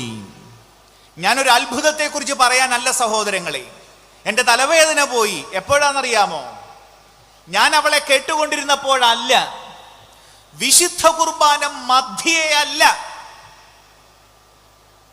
നല്ലൊരു പ്രഭാഷണം കേട്ടപ്പോഴല്ല, 1 മണിക്കൂർ ടോക്ക് കേട്ടിട്ടല്ല തലവേദന പോയത്. പിന്നെയോ ബുധനാഴ്ച ദിവസം അവിടെ ഒരു ആരാധന നടത്തി, വിശുദ്ധ കുർബാനയുടെ ആരാധന. വൈകുന്നേരം ലൈറ്റൊക്കെ ഓഫ് ആക്കിയിട്ട്, ഞാനില്ല, അവള് പറഞ്ഞതാ ഞാൻ പറയണത്. ഈ വിശുദ്ധ കുർബാന എഴുന്നള്ളിച്ച് വെച്ച് ലൈറ്റൊക്കെ ഒരു മൂഡിലേക്ക് കൊണ്ടുവരല്ലോ ധ്യാന കേന്ദ്രത്തിലൊക്കെ. എന്നിട്ട് അവിടുത്തെ അച്ഛൻ, അന്ന് നയിച്ച അച്ഛൻ ചോദിച്ചത്രേ മൈക്കിലൂടെ, ഒരു കാര്യവും ചോദിക്കരുത്, ഒരു കാരണവും അന്വേഷിക്കരുത്. ഈ ക്രൂശിതനായ കർത്താവിനെ പ്രതി ക്ഷമിക്കാൻ പറ്റുമോ? അയാൾ മൈക്കിലൂടെ ഇങ്ങനെ ചോദിച്ചപ്പോൾ അവൾ അവിടെ നിന്ന് വിളിച്ചു, ഞാൻ ക്ഷമിച്ചിരിക്കുന്നു. അവളുടെ തലവേദന പോയി. എപ്പോഴാണ് അവളുടെ തലവേദന പോയത്? വിഡ്ഢിയായപ്പോ, കുഞ്ഞായപ്പോ. വളരെ ലളിതമാണ് ഈ ആത്മീയത, വളരെ ലളിതമാണ് സഹോദരങ്ങൾ. എനിക്ക് സത്യത്തിൽ ക്ഷമിച്ചതുകൊണ്ട് ഇവൾ എന്ത് നേടിയത്? അയാൾ എന്തിലും മാനസാന്തരപ്പെടുവോ? അയാൾ ഒരു കാലത്തും മാനസാന്തരപ്പെടില്ല. മറ്റേയാളുടെ കാര്യമാണ് പറയുന്നത്. പക്ഷെ ക്ഷമിക്കാതെ ഇവൾ എന്ത് നേടി? ഉറങ്ങാത്ത രാവുകൾ, നഷ്ടപ്പെട്ടു പോയൊരു ജീവിതം, പുഞ്ചിരി നഷ്ടപ്പെട്ടു പോയ ചുണ്ടുകൾ, സമാധാനം നഷ്ടപ്പെട്ടു പോയൊരു ഹൃദയം. അതിനപ്പുറത്ത് അവൾ എന്താ നേടിയത്? ഒരു വിഡ്ഢി കണക്ക് ക്ഷമിച്ചിരിക്കുന്നെന്ന് പറഞ്ഞപ്പോഴോ അവൾക്കൊന്ന് ഉറങ്ങാൻ പറ്റി കേട്ടോ, അവൾക്കൊന്ന് ചിരിക്കാൻ പറ്റി കേട്ടോ. അവളുടെ ഈ നെഞ്ചിലെ കല്ലെടുത്ത് നീക്കപ്പെടുകയാണ്. എന്തുകൊണ്ട് ക്ഷമിക്കണം? എനിക്കറിഞ്ഞുകൂടാ. ജീവിതം നോക്കൂ നിങ്ങൾ. ഇതാണ് 1 കോരിന്തോസ് 1 അധ്യായം. ദൈവത്തിന്റെ ഭോഷത്വം ലോകത്തിന്റെ ജ്ഞാനത്തെ അതിശയിക്കുന്നു. ശ്രദ്ധിക്കണേ, ദൈവത്തിന്റെ ബുദ്ധിയല്ല, ദൈവത്തിന്റെ ഭോഷത്വം ലോകത്തിന്റെ ജ്ഞാനത്തെ അതിശയിക്കുന്നു. ദൈവം സമം ഭോഷത്വം. വിഡ്ഢിയാകാൻ പറ്റുമോ എന്നുള്ളതാ ചോദ്യം. അടുത്ത സെന്റൻസ്, ദൈവത്തിന്റെ ബലഹീനത ലോകത്തിന്റെ ബലത്തെ അതിശയിക്കുന്നു. ദൈവത്തിന്റെ ബലഹീനത. ദൈവമാവുകയെന്ന് വെച്ചാൽ ഇതാണ് സഹോദരങ്ങളെ. കുറച്ചുകൂടെ വിഡ്ഢിയാകാൻ പറ്റുമോ? കുറച്ചുകൂടെ ബലഹീനനാകാൻ പറ്റുമോ? കുറച്ചുകൂടെ തല കുനിക്കാൻ പറ്റുമോ? ദൈവം എന്താ? ഇതാണ് ദൈവം. നിങ്ങൾക്കറിയാം, മരിക്കുന്നതിന്റെ തലേ രാത്രിയിൽ, ഐ റിപ്പീറ്റ്, മരിക്കുന്നതിന്റെ തലേ രാത്രിയിൽ എന്ന് വെച്ചാൽ എന്താണ്? അവന്റെ മരണക്കിടക്കയിൽ വെച്ചുള്ള സന്ദേശമാ അത്. മരണക്കിടക്കയിൽ വെച്ചുള്ള സന്ദേശം. ഇപ്പൊ വലിയ മഹാന്മാരൊക്കെ മരിക്കുന്ന തൊട്ടുമുമ്പ് പറയുന്നത് ആ ജീവിതം കാച്ചിക്കുറുക്കിയെടുത്തുള്ളതാ. അതേ രീതിയിൽ യേശു തന്റെ 12 ശിഷ്യന്മാരെ വിളിച്ചിട്ട് പറഞ്ഞൊരു കാര്യമുണ്ട്. 33 കൊല്ലത്തെ അവന്റെ ജീവിതം കാച്ചിക്കുറിക്കൽ ഇതാണ്. എന്താണത്? 2 കൽപ്പനയില്ല, ഒരൊറ്റ കൽപ്പന. അവരുടെ കാല് കഴുകിയിട്ട് അവൻ പറഞ്ഞു, നിങ്ങളുടെ ഗുരുവും കർത്താവുമായ ഞാൻ നിങ്ങളുടെ കാലുകൾ കഴുകിയെങ്കിൽ നിങ്ങളും കഴുകുക. ഒരൊറ്റ മാതൃക, കാല് കഴുകുക. അവന്റെ 33 കൊല്ലത്തെ ജീവിതം കാച്ചിക്കുറുക്കിയാൽ അത്രയുള്ളൂ. കാല് കഴുകുക, തോറ്റു കൊടുക്കുക, തല കുനിക്കുക, വിഡ്ഢിയാവുക. മത്തായി 6 അധ്യായം നിങ്ങൾക്കറിയാം. എന്താന്നാ പറയണത്? എങ്ങനെ ഈ ദൈവത്തെ പോലെ ആവേണ്ടത്? ഇപ്പൊ ഇവിടെ മഴ പെയ്യട്ടെ എന്ന് പറഞ്ഞിട്ട് മഴ പെയ്താൽ നിങ്ങൾക്ക് തോന്നും ഞാൻ വലിയ സംഭവമാണെന്ന് തോന്നും. ഇതാണല്ലോ ദൈവീകത, ഇതാണല്ലോ ഇവിടെ അവതരിപ്പിക്കപ്പെടുന്ന ദൈവീകത. അതല്ല ദൈവീകത. മത്തായി 6 അധ്യായം. നിങ്ങൾക്ക് ദൈവത്തെ പോലെ ആകാൻ പറ്റും. എങ്ങനെയാണെന്നറിയാവോ? വളരെ സിമ്പിൾ. ദുഷ്ടനെന്നോ ശിഷ്ടനെന്നോ നോക്കാതെ, കളയെന്നോ വിളയെന്നോ നോക്കാതെ മഴ പെയ്യിക്കുന്ന, സൂര്യനെ ഉദിപ്പിക്കുന്ന ദൈവത്തെ പോലെയാവുക. ദൈവത്തെ പോലെ പരിപൂർണരാവുന്ന ഇതാണ്. ഈ ദൈവത്തെ പോലെ ആവുക എന്ന് വെച്ചാൽ കടലിന്റെ മീതെ കൂടെ നടക്കലല്ല, അപ്പം വർദ്ധിപ്പിക്കലുമല്ല. ഏത് ദൈവത്തെ? ഈ ദൈവത്തെ പോലെ. പലരും കൃഷിക്കാരുമായിരിക്കുമല്ലോ. നമ്മള് കർഷകന് കള കളയാനുള്ളതും വിള വളർത്താനുള്ളതുവാ. കളയും വിളയും ഒരുപോലെ വളർത്തിയാൽ അവൻ വിഡ്ഢിയായ കർഷകനാണല്ലേ. ദൈവം ഈ വിഡ്ഢിയായ കർഷകനാണ്. കളയും വിളയും നോക്കാതെ മഴ പെയ്യിക്കുന്ന, സൂര്യനെ ഉദിപ്പിക്കുന്ന ദൈവത്തെ പോലെയാവുക. അവസാനിപ്പിക്കുകയാണ്. 8:50 എന്ന് പറഞ്ഞു. 2 മിനിറ്റൂടെ കൂടി 8:55 നിർത്തിയേക്കാം. ഇപ്പൊ ഈ പറഞ്ഞു വരുമ്പോ എൻ്റെ സഹോദരങ്ങളെ, ഈ സുവിശേഷാത്മീയത, അത് ചുമ്മാ ജീവിക്കാനുള്ളതാണെന്ന് തോന്നുന്നു. അതെത്ര കൂടുതൽ ജീവിക്കുന്നുവോ അത്ര കൂടുതൽ നമ്മൾ പ്രാർത്ഥിച്ചു പോവുകയാണ്. അങ്ങനെയാണ് നമ്മൾ ദൈവത്തിലേക്ക് അടുക്കുക. ഇത്രയുള്ളൂ മിനിമം. ഇതൊക്കെ പറഞ്ഞങ്ങ് ചുരുക്കുകയാണ്. എല്ലാം മാറുമെന്നൊന്നുമല്ല നമ്മൾ പറയണത്. പക്ഷെ ഞാൻ മൂലം എൻ്റെ വീട് കുറച്ചുകൂടെ സുന്ദരമാവും. വീട്ടിൽ പല പല പ്രശ്നങ്ങളുണ്ട്, ഇല്ലെന്നൊന്നുമല്ല നമ്മൾ പറയുന്നത്. പക്ഷെ ഞാൻ മൂലം ആ വീട് കുറച്ചുകൂടെ മോശമാവില്ല. മിനിമം ഒരു കഥയെ അങ്ങ് അവസാനിപ്പിക്കുക. എവിടെയോ വായിച്ചതോ കേട്ടതോ ആണ് കേട്ടോ. ആശുപത്രിയിലെ വൃത്തികേടെന്ന കഥയുടെ പേര്. ഇപ്പോഴത്തെ സർക്കാർ ആശുപത്രിയല്ല, പണ്ടത്തെ സർക്കാർ ആശുപത്രി. പണ്ട് സർക്കാർ ആശുപത്രി കുറച്ചുകൂടെ മോശമായിരുന്നല്ല, ഇപ്പൊ കുറച്ചുകൂടെ ബെറ്റർ ആവുന്നുണ്ട്. അപ്പോൾ ഒരു നുറുങ്ങ് കഥയാ. ഒരാൾ ഒരു സർക്കാർ ആശുപത്രിയിലേക്ക് ചെല്ലുകയാണ്. എല്ലായിടത്തും വൃത്തികേടുകൾ. ഒരിടത്ത് പൊട്ടിയ കുപ്പി കിടക്കുന്നു, വേറത്ത് ഉപയോഗിച്ച് കളഞ്ഞ കോട്ടൺ പഞ്ഞി കഷ്ണം കിടക്കുന്നു, വേറത്ത് രക്തം ഉപയോഗിച്ച് കളഞ്ഞ സിറിഞ്ച് കിടക്കുന്നു. അങ്ങനെ എല്ലായിടത്തും വൃത്തികേടുകൾ. കഥ തീരുക.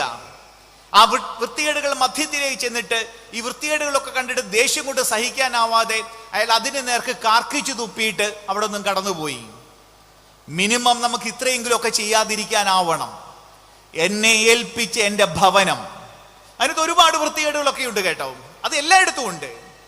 അവിടം കാർക്കിച്ചു തുപ്പിയിട്ട് കുറച്ചുകൂടി വൃത്തികെട്ടതാക്കില്ല ഞാൻ. യേശു എന്ന് പറഞ്ഞ ദൈവം തമ്പുരാൻ ഈ ഭൂമിയിൽ വന്നിട്ട് ഇവിടെ എത്രയോ വൃത്തികെട്ട മനുഷ്യരായിരുന്നു. അവരുടെ കൂടെ നടന്ന് നെഞ്ചോട് ചേർത്ത് പിടിച്ചതല്ലാതെ അവൻ ആരെയും ചെറുതാക്കിയില്ല. അപ്പൊ അതാണ് ഇത്രയും ചോദിക്കും. നിങ്ങൾ സുവിശേഷം മൊത്തം നോക്ക്. അവന്റെ മുമ്പിൽ ചെറുതായ ഒരാളെ കാണിച്ചു തരാൻ പറ്റുമോ? അവന്റെ മുമ്പിൽ ചെറുതായ ഒരാളെ കാണിച്ചു തരാൻ പറ്റുമോ? ആത്മീയത അതാണ്. ആരെയും ചെറുതാക്കാത്ത ജീവിതം, എല്ലാവരുടെയും കാല് പിടിക്കുന്ന ഒരു ജീവിതം, തോറ്റു കൊടുക്കുന്ന ഒരു ജീവിതം. നമ്മൾ നോമ്പിലാണ്. യേശു തോറ്റുകൊടുത്തൊരു ദൈവമാണ്, ചെറുതായൊരു ദൈവമാണ്, മുറിവേറ്റൊരു ദൈവമാണ്. ആ ദൈവത്തെ നമ്മുടെ ജീവിതം കൊണ്ട് അടുത്തനുകരിക്കാൻ നമുക്കാവട്ടെ. ഇങ്ങോട്ടേക്ക് എന്നെ വിളിച്ച അച്ഛനും ഇതിൻ്റെ എല്ലാ ഭാരവാഹികൾക്കും പിതാക്കന്മാർക്കും ഒക്കെ ഒരുപാട് നന്ദി. എന്നേക്കാൾ ഒരുപാട് വലിയ മനുഷ്യരുടെ മുമ്പിലാണ് നിന്നുകൊണ്ടാണ് ഞാനിത് സംസാരിച്ചെന്നറിയാം. എങ്കിലും നിങ്ങളുടെ ശ്രദ്ധയും നിങ്ങളുടെ സമയവും ഒക്കെ തന്നതിന് വേദിയിലിരിക്കുന്നതും അല്ലാത്തവരും എല്ലാവരോടും നന്ദി പറയുന്നു. പ്രത്യേകിച്ച് എൻ്റെ മാതാപിതാക്കളെ, സഹോദരി സഹോദരന്മാരെയും. ഒരുപാട് അധ്വാനിക്കുകയും വിയർക്കുകയും ഓടുകയും കഷ്ടപ്പെടുകയും ചെയ്യുന്നവരാണ് നിങ്ങളെന്ന് നന്നായിട്ടറിയാം. അതിനിടയിൽ നിങ്ങൾ ഈ സമയം കണ്ടെത്തിയതിനും വന്ന് കേൾക്കാൻ തയ്യാറായതിനും ദൈവം നിങ്ങളെ സമൃദ്ധമായിട്ട് അനുഗ്രഹിക്കട്ടെ.